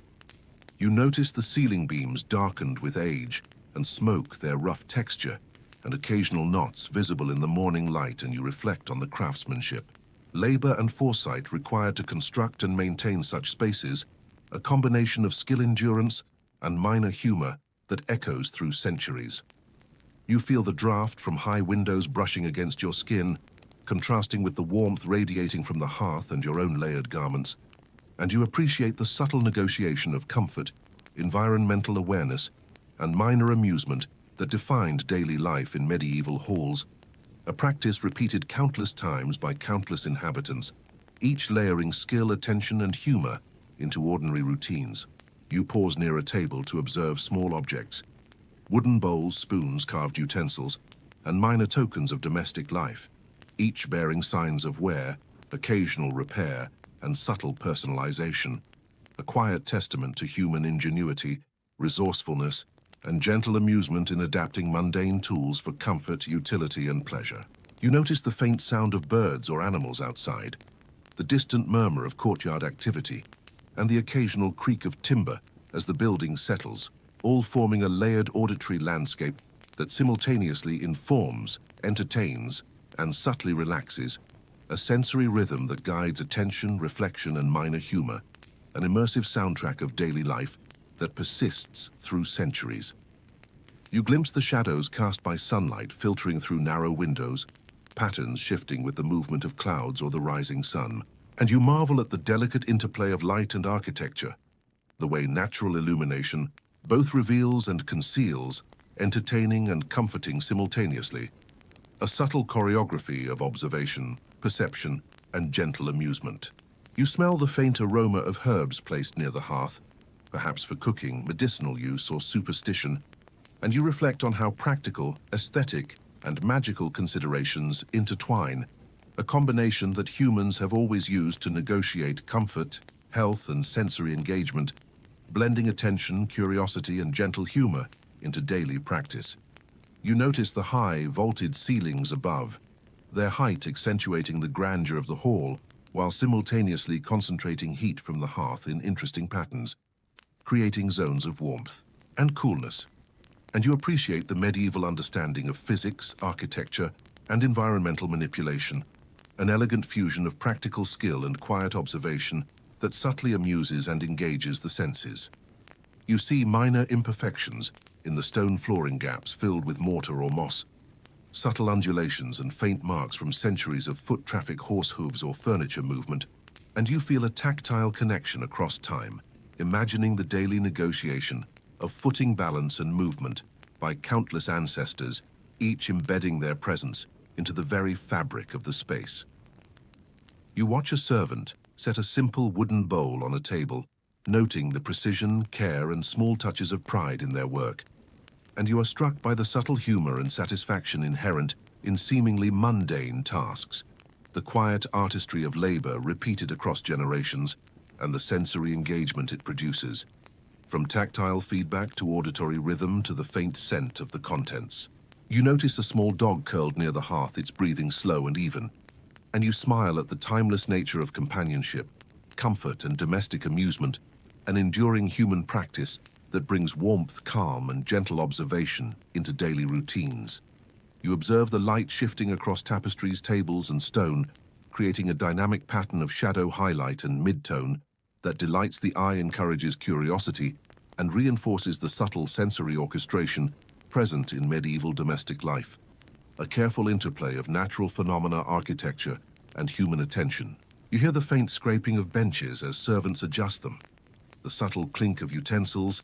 and the soft sigh of the stone floor under footsteps, all forming a gentle symphony of motion and interaction that guides awareness, encourages mild amusement, and provides sensory richness, a pattern repeated countless times across centuries, with variations that delight and instruct. You notice the faint traces of soot on ceiling beams and walls, evidence of long-ago fires and daily hearth use, and you reflect on the continuity of domestic practice, how humans have consistently combined labor, warmth, observation, and humor to create environments that are functional, sensory-rich, and subtly comforting. You feel the rhythm of your own breath as you move, matching the subtle cadence of distant sounds, warmth shifts, and faint movement, a gentle meditation on presence, attention, and immersion,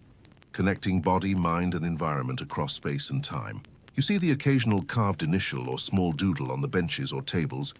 a whisper of human humor, rebellion, or creativity embedded in daily life, and you smile at the continuity of such small acts, recognizing that amusement, observation, and gentle mischief are timeless elements of the human experience. You observe how sunlight slowly brightens the hall, revealing subtle textures in stone, wood, and textiles, and you feel the gentle thrill of discovery, the pleasure of noticing details often overlooked, a quiet encouragement to slow down, observe, and reflect, exactly as humans have done for centuries in these same spaces. You notice the interplay of warmth, shadow, and tactile sensation across the room, the subtle choreography of daily activity, and the immersive engagement it produces, a perfect blend of sensory richness, practical awareness, mild humor, and reflective calm, a microcosm of medieval life that remains alive through observation, imagination, and gentle attention. You step into the kitchens and immediately, your senses are wrapped in a warm aromatic embrace. The mingling scents of simmering stews, freshly baked bread, and faintly smoked meats filling the air and teasing your curiosity as you navigate around wooden work tables, earthenware pots, and the occasional scattering of spilled flour or herbs, noticing how centuries of culinary practice have layered texture, smell, and gentle chaos into a space that is both functional and subtly theatrical, a microcosm of human ingenuity and mild amusement. The stone floors are slightly uneven beneath your boots, cool in places yet warmed by the radiant heat from massive hearths where flames crackle and dance beneath cauldrons, and you notice how careful attention to spacing, heat management, and ventilation allows cooks to perform complex tasks without constant scolding, a subtle demonstration of practical skill honed across generations, blending endurance, observation, and minor humor at near mishaps that surely occurred countless times. You see servants moving rhythmically between tables and hearths, balancing bowls, stirring stews, fetching water, and handling utensils with practiced precision. And you marvel at the choreography of labor that transforms potentially chaotic activity into a smooth, sensory-rich dance, punctuated by laughter, whispered comments, and occasional minor exclamations of mild frustration or surprise, a pattern repeated for centuries. You notice the interplay of light and shadow as sunlight filters through small, high windows, catching dust motes in the air, highlighting textures of wooden beams, polished surfaces, and the glint of metal utensils, creating a visual tapestry that is simultaneously practical, instructive, and subtly entertaining, reminding you that medieval kitchens were as much about observation and attention as they were about sustenance. The scent of herbs hung near the ceiling, rosemary, sage thyme, and bay leaves, mingles with the richer aroma of meat and grains, producing a layered olfactory experience that both comforts and alerts a subtle education in sensory awareness that has guided human culinary life for centuries. And you imagine the gentle humor of servants trying to identify the precise combination of aromas to please their masters, while keeping the dogs and cats from stealing morsels. You notice the tactile experience under your hands and feet, rough wooden handles of utensils, the smooth edges of bowls, the slightly sticky feel of dough, the cool, solid stone surfaces, and you reflect on how these textures connect you to countless others who have performed similar tasks, negotiating balance, skill, and subtle amusement while engaged in the same rhythms of daily life. You pause to watch a cook kneading dough, noting the muscle memory, subtle flour dust, and small, almost imperceptible movements that prevent sticky frustration, and you feel a gentle kinship with the unseen hands of history, a continuity of practice, attentiveness, and minor humor that extends through centuries. You hear the gentle clatter of wooden spoons, the soft hiss of boiling liquids, the occasional creak of floorboards beneath moving feet, and the faint, comforting murmur of conversation, all forming a layered auditory experience that guides attention, reflection, and subtle amusement, encouraging immersion in both sensory detail and the historical continuum of human culinary life. You notice a small cat weaving among the legs of tables and benches, its nose twitching at every enticing scent, and you are mildly amused by the enduring relationship between humans and animals in domestic spaces, a blend of companionship, practical alertness, and occasional mischief that transcends centuries.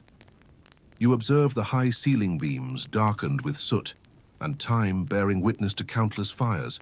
minor accidents, and the rhythmic activity of cooking through generations, and you appreciate the subtle interplay of architecture, human labor, and observation that creates a kitchen both practical and visually, olfactorily, and tactically rich. You glide toward a large hearth where several cauldrons bubble gently, the steam rising in curling tendrils carrying the mixed aroma of herbs, meat, and grains.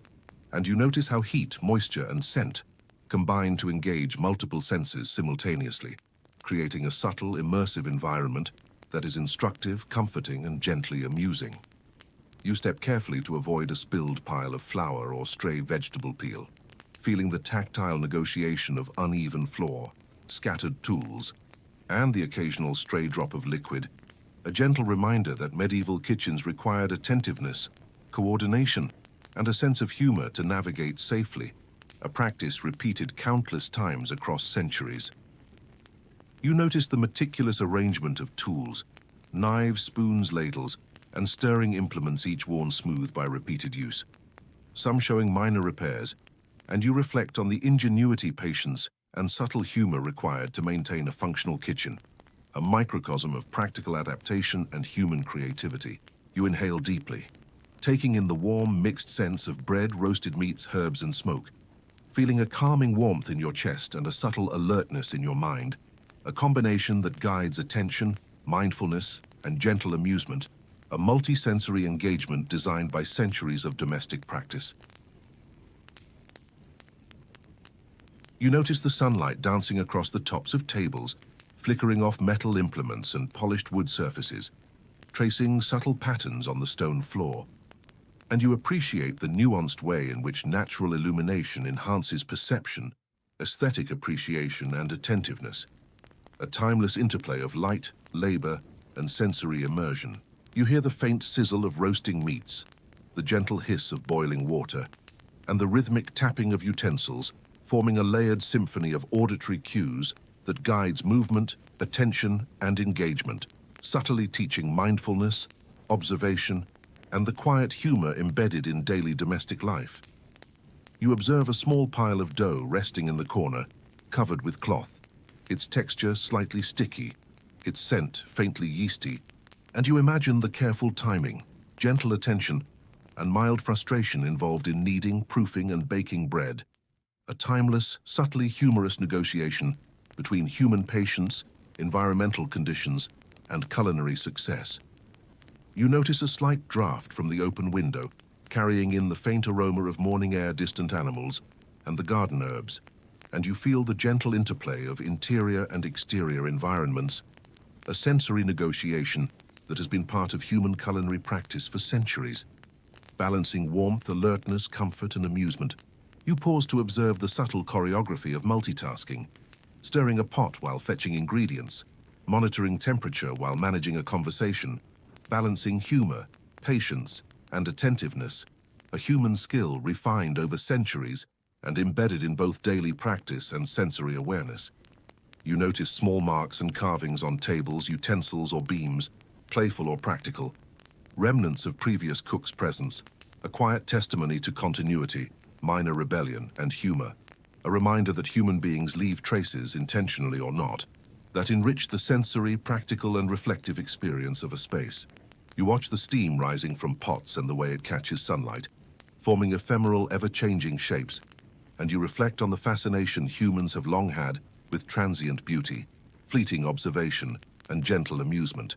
a sensory engagement that connects body, mind, and historical continuity. You hear the faint scratch of knife on chopping board, the shuffle of feet on stone, and the occasional quiet laugh or exclamation,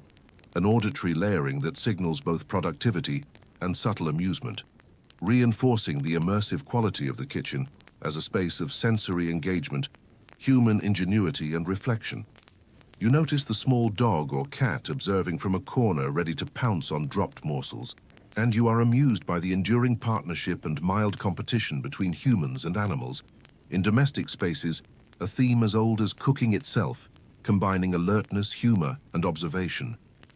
You see the subtle wear patterns on work surfaces, the smoothness of utensils handled for decades, and the occasional repaired or patched tool, evidence of human skill, adaptation, and resourcefulness. A gentle reminder that daily labor is both practical and imbued with historical continuity and mild humor. You inhale deeply again, letting the warmth, scent, and subtle sounds of the kitchen fill your awareness. A meditation in sensory engagement, human ingenuity, and gentle amusement, perfectly designed to calm, anchor, and immerse you in a continuum of domestic life across centuries. You step into the courtyard as the sun dips low, casting long, soft shadows across cobblestones, walls, and scattered tools. The golden light mingling with the faint, earthy scent of soil, smoke from distant hearths, and the subtle aroma of herbs growing in small patches near walls and corners. And you feel immediately the gentle contrast between open space and the protective enclosure of stone, a paradox of freedom and security that has shaped human activity in courtyards for centuries. Subtly amusing, comforting, and quietly instructive. The uneven stones press gently against your boots, each step a negotiation of balance, texture, and attentiveness, and you notice how centuries of foot traffic, hooves, and minor accidents have smoothed some areas while leaving others jagged, a tactile reminder of the interplay between use, adaptation, and subtle humor embedded in human environments. You observe the servants moving through the space with rhythmic, purposeful gestures, carrying buckets of water, stacking firewood, or checking on small animals. Their movements a choreography of efficiency, attentiveness, and subtle amusement, blending work, observation, and occasional playful mischief in ways that have persisted through generations. You hear the distant murmur of conversations from the great hall, punctuated by the soft clatter of tools,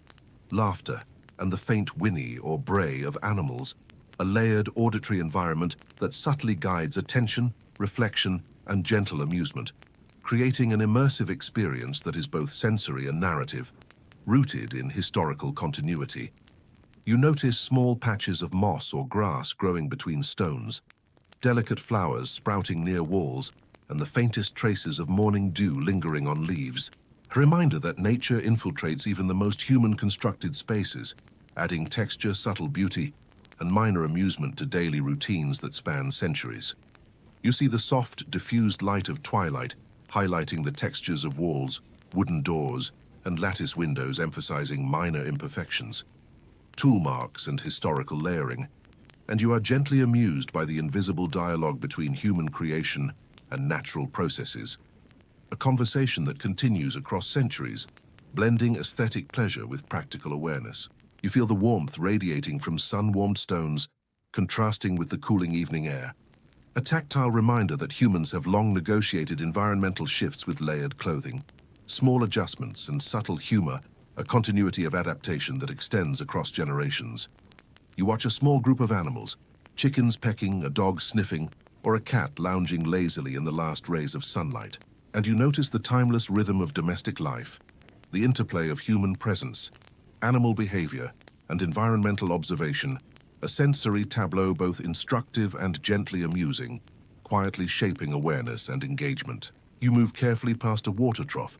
noting the slight ripple as animals drink, the faint smell of damp stone, and the tactile coolness of water splashing on your fingers, a multi-sensory engagement that blends practicality, observation, and subtle humor, connecting you across centuries to countless hands and feet that have performed similar tasks. You notice the high walls enclosing the courtyard, their surfaces uneven, marked by moss, soot, and tool impressions, providing both security and sensory texture, and you reflect on the ingenuity, vigilance, and mild amusement that guided construction, maintenance, and use, balancing practicality with observation, safety with aesthetic pleasure. You hear the distant chirp of birds settling for the night, the soft rustle of leaves in a gentle breeze, and the faint clatter of utensils or tools being returned to their places, forming a layered symphony of sound that engages awareness, encourages reflection,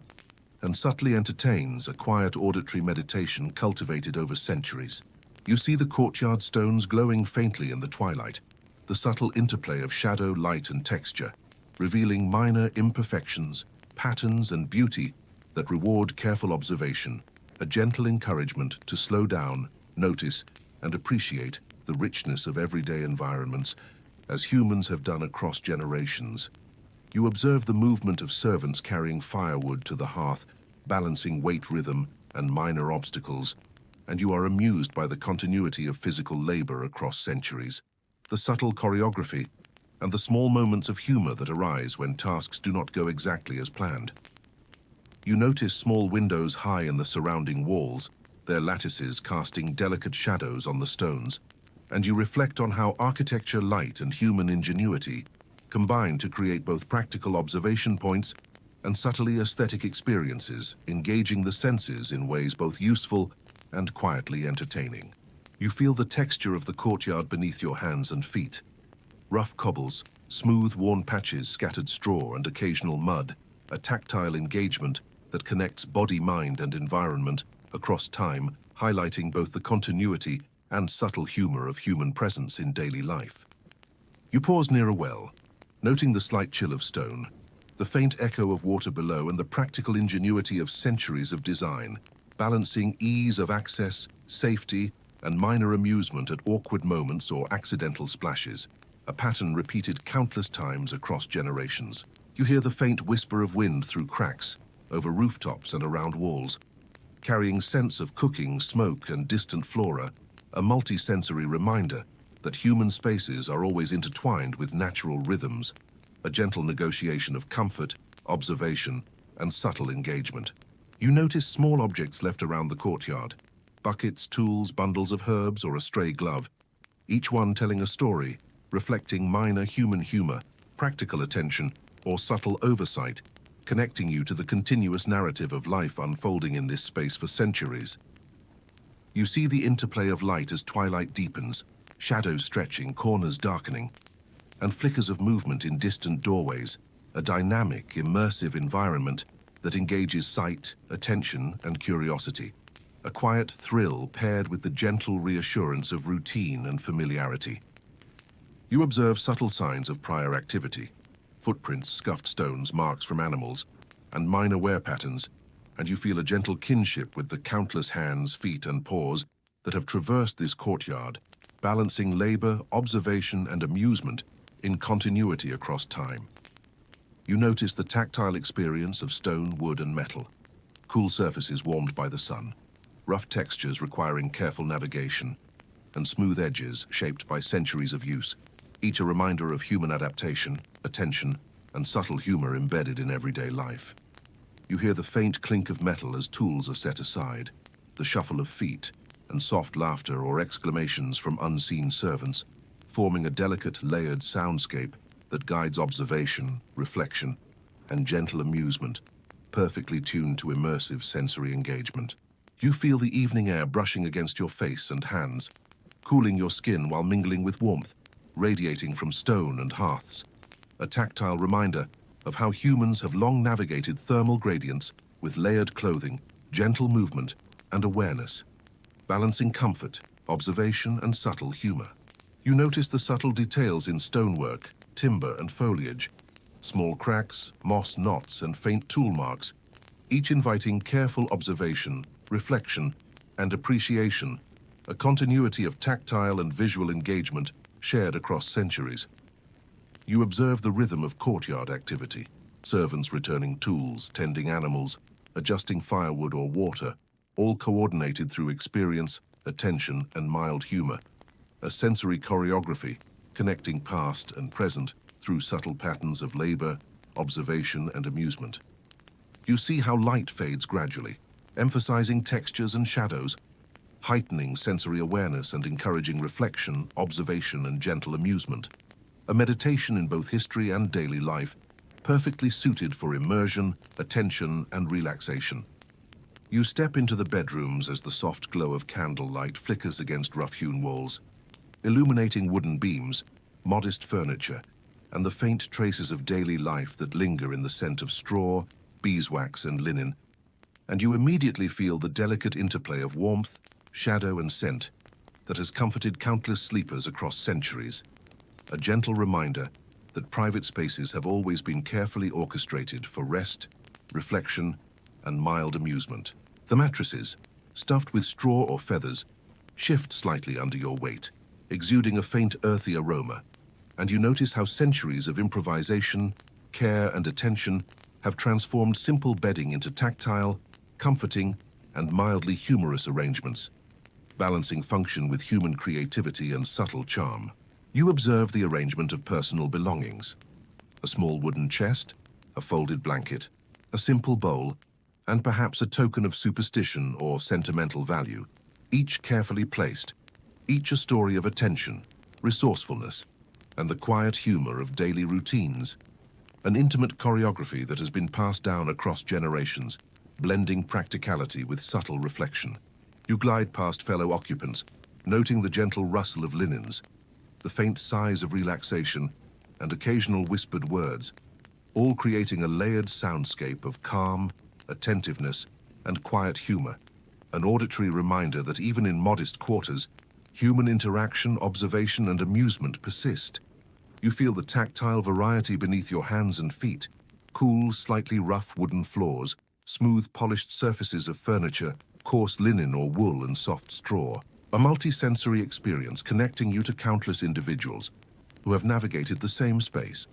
negotiating comfort, hygiene, and minor frustration with patience, ingenuity, and subtle amusement. You notice the soft glow of candles reflecting on walls and ceilings, creating dancing shadows that highlight imperfections, knots, and minor tool marks. And you marvel at the gentle artistry of illumination, a centuries-old practice that blends practicality, aesthetic pleasure, and mild humor, engaging both attention and imagination. You observe the faint scent of herbs tucked into corners or hung near beds, lavender, rosemary, and sage, mingling with the warmth of human presence, smoke, and residual nighttime aroma, creating a sensory tapestry that both calms and subtly delights. A blend of practical superstition, hygiene, and centuries of gentle observation. You notice the slight chill near windows or cracks, prompting subtle adjustments of blankets, clothing, or posture,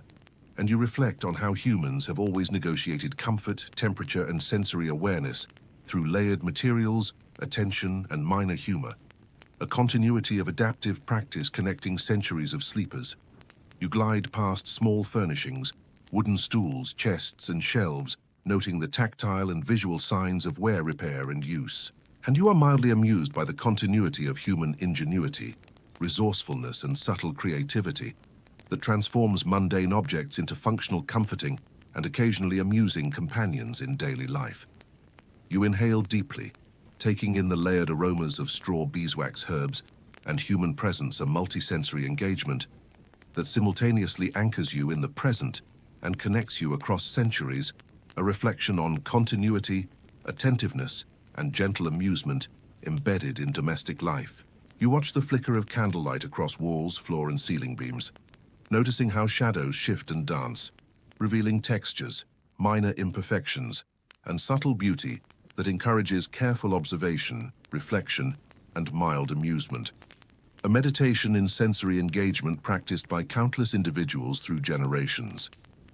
You observe the quiet, methodical rituals of nightly preparation, folding blankets, setting out small bowls or utensils, arranging personal belongings, and adjusting clothing, each movement guided by attention, learned practice, and a gentle awareness of comfort, continuity, and occasional humor. You notice the subtle creak of wooden floorboards, the faint rustle of fabrics, and the occasional sigh or whisper, forming a layered auditory landscape that soothes, informs, and entertains simultaneously,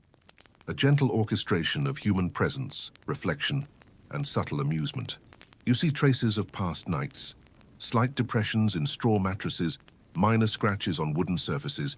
and faint imprints left by hands, feet, or objects, connecting you to countless sleepers who have inhabited the space before you,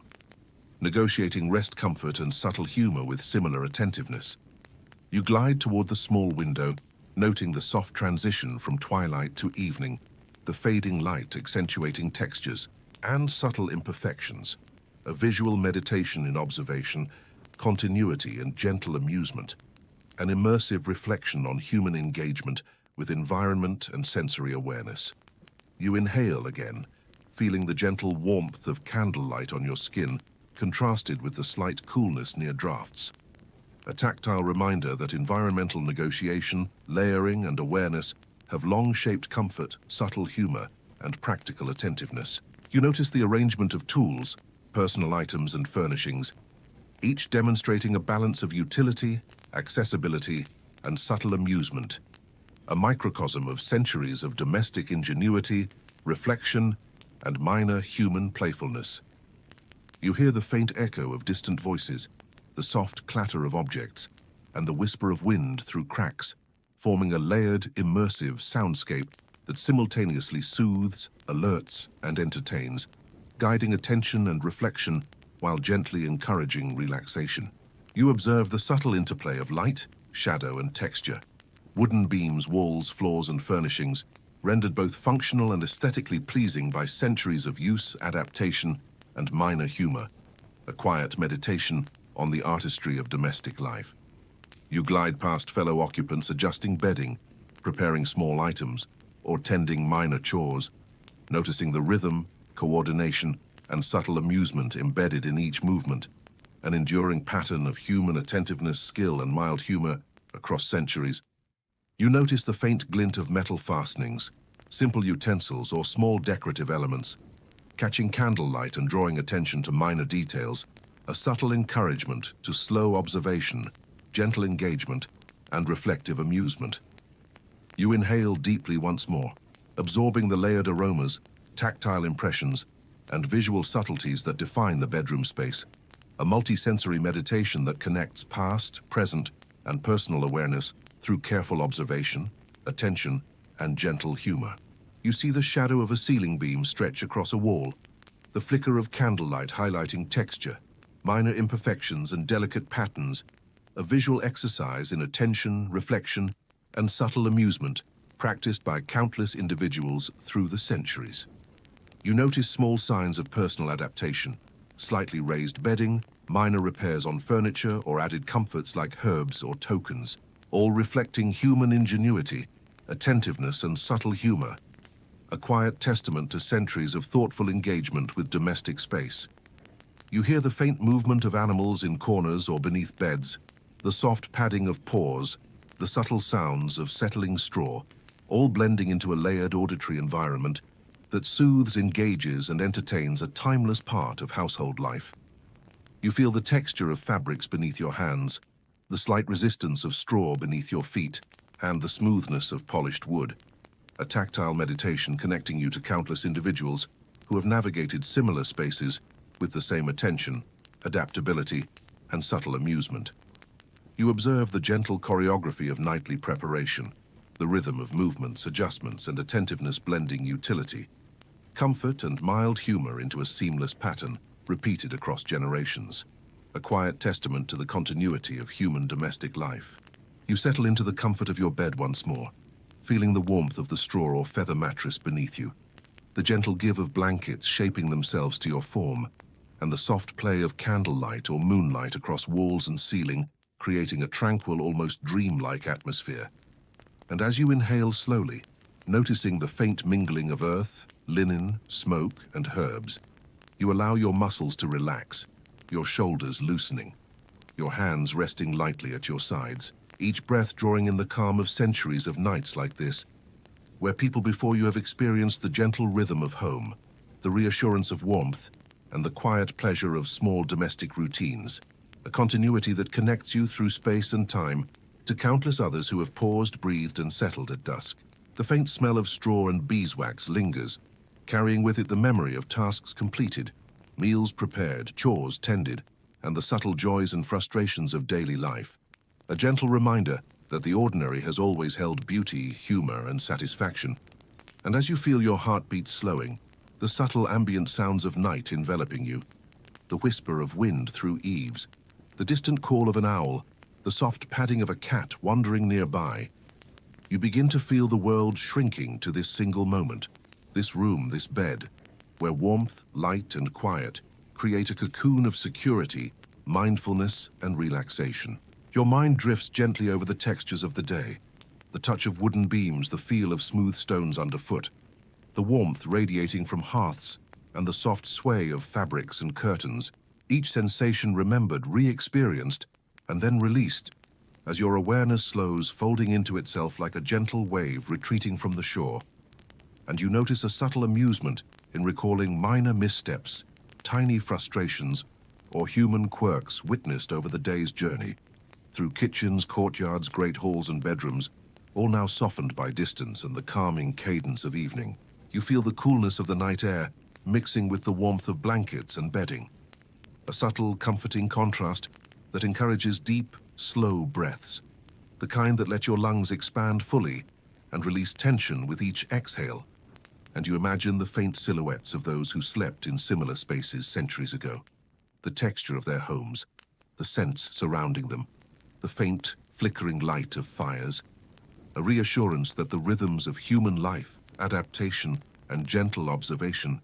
have always created safe, comforting spaces in which to rest. Your thoughts drift through the faint memories of sounds, the gentle crackle of embers, the rustle of straw, the soft murmur of conversation, the padding of animal paws, and each one becomes a thread, weaving a delicate tapestry of calm, narrative, and sensory comfort, inviting your mind to slow, to follow patterns, to notice details without urgency,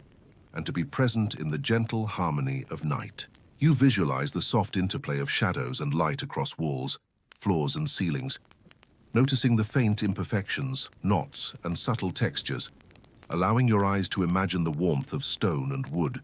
the faint scent of herbs, and the quiet presence of objects carefully arranged for utility and comfort,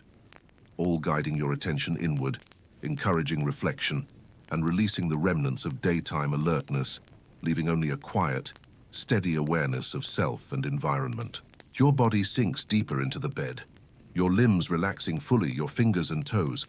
warming your back supported by centuries of knowledge, embedded in the very structure of these humble yet enduring spaces. And with each breath, you notice the slight expansion of your chest, the subtle weight of blankets on your body, and the ease of your posture, as if the rooms themselves, the walls, the beams, and the floors are gently cradling you, inviting serenity and deep calm. You hear the distant hum of a fan, or the soft whisper of a breeze, and each sound is magnified in its gentle reassurance, forming a lullaby of ambient rhythms that slow the racing mind, that settle thoughts, like sediment in clear water, that remind you that this night, this bed, and this room are safe, welcoming, and comforting, and that the journey you have taken through history, senses, and imagination has prepared you perfectly for rest. You allow your mind to replay without focus or urgency small details from the day. The flicker of candlelight in the bedrooms, the gentle clinking of utensils in the kitchens, the shimmer of sunlight on the courtyard stones, the textures of tapestries in the great hall, the smells of herbs, bread, and smoke mingling gently with the air, all coalescing into a soft, diffuse memory that requires no action, no judgment, only observation and gentle amusement. A quiet satisfaction in witnessing the ordinary magic of daily life across centuries. You feel the warmth of blankets against your skin, the softness of linens beneath your hands, and the faint texture of straw mattress giving just enough resistance to support your body. And with every heartbeat, you feel more connected, more relaxed, more immersed in the cocoon of safety and history, a continuous thread that links you to the countless souls who have experienced the comfort, humor, and attentiveness of domestic night. The candlelight or moonlight now softens further shadows, blending into gentle darkness, the textures of woodstone and textiles becoming indistinct yet pleasantly evocative, and you notice the ease with which your mind allows images and memories to float gently unforced, creating a sensation of calm spaciousness and security, where each breath expands into the room, into the air, into the very history of the spaces you have traveled through in thought and imagination. You notice the gentle alignment of body and mind, the slow settling of muscles, the quiet pacing of thoughts, and you allow each sensation, sound, smell, texture, light, warmth, to guide your awareness deeper into a state of repose, where curiosity, reflection, and gentle humor coexist with the simplest, most profound need: to rest, to breathe, to be present, to drift. Your thoughts drift over centuries of similar nights, the countless hands and feet that have moved through rooms, kitchens, halls, and courtyards, the small acts of human ingenuity, observation, humor, and care that have ensured comfort, survival, and calm. And you feel a profound connection to this continuous thread of experience, a reassurance that the practices of mindfulness, attention, and gentle observation have always been part of human life, and always can be part of yours, inviting serenity. You notice the faint rhythm of your own breath, aligning with imagined heartbeats of those who came before. The ebb and flow of warmth and air, the subtle expansion and contraction of muscles and joints, And you let this rhythm carry you deeper, each inhalation bringing awareness, each exhalation releasing tension until your mind feels spacious, calm, and ready to rest. You visualize the gentle motion of candlelight flickering, the soft shadows stretching, the textures of walls and fabrics dissolving into a comforting blur, and you allow these images to slow thought, to relax curiosity, to soothe imagination, encouraging a gentle surrender tonight, to sleep, to calm. You feel the full weight of blankets, the gentle embrace of the bed, the supportive firmness of the mattress, the ambient coolness or warmth in balance with your body, and you allow every sensory input to merge into one continuous sensation of peace, safety, and presence, a meditation in touch, warmth, and gentle environmental awareness. You notice the faint smells of evening lingering, straw, linen, beeswax, herbs, smoke, and they weave into a subtle, layered tapestry of comfort, grounding, and serenity, while your mind drifts over small, amusing details from the day, the gentle humor embedded in routine, and the continuity of human attention, creativity, and care across centuries, all dissolving into calm. Your body is heavy but not uncomfortable. Each limb relaxed, each muscle softened, each joint settled, and with every breath you feel a gentle awareness of warmth, safety, and continuity, a reassurance that the spaces you have imagined, explored, and observed are now surrounding you, a cocoon of light, shadow, scent, texture, and human care. You allow the final traces of attention to fade. The last faint images of beams, walls, floors, animals, tools, and tapestries blend into soft darkness. The smells diffuse and mingle into gentle air. The sounds settle into distant, comforting murmurs. And you feel a full, deep sense of presence, relaxation, and calm, ready for sleep, ready for the gentle descent into night, into rest, into peace. Your mind softens, your awareness broadens and then narrows to gentle focus on breath, warmth, and comfort, noticing nothing else, allowing imagination, reflection, and gentle humor to dissolve into quiet, rhythmic calm. And as your eyes close, the continuity of centuries of human care, attention, and domestic warmth settles over you like a blanket, a final reassurance that all is well, safe, and serene, and that your body, mind, and imagination are perfectly prepared for deep, restorative sleep. Sweet dreams.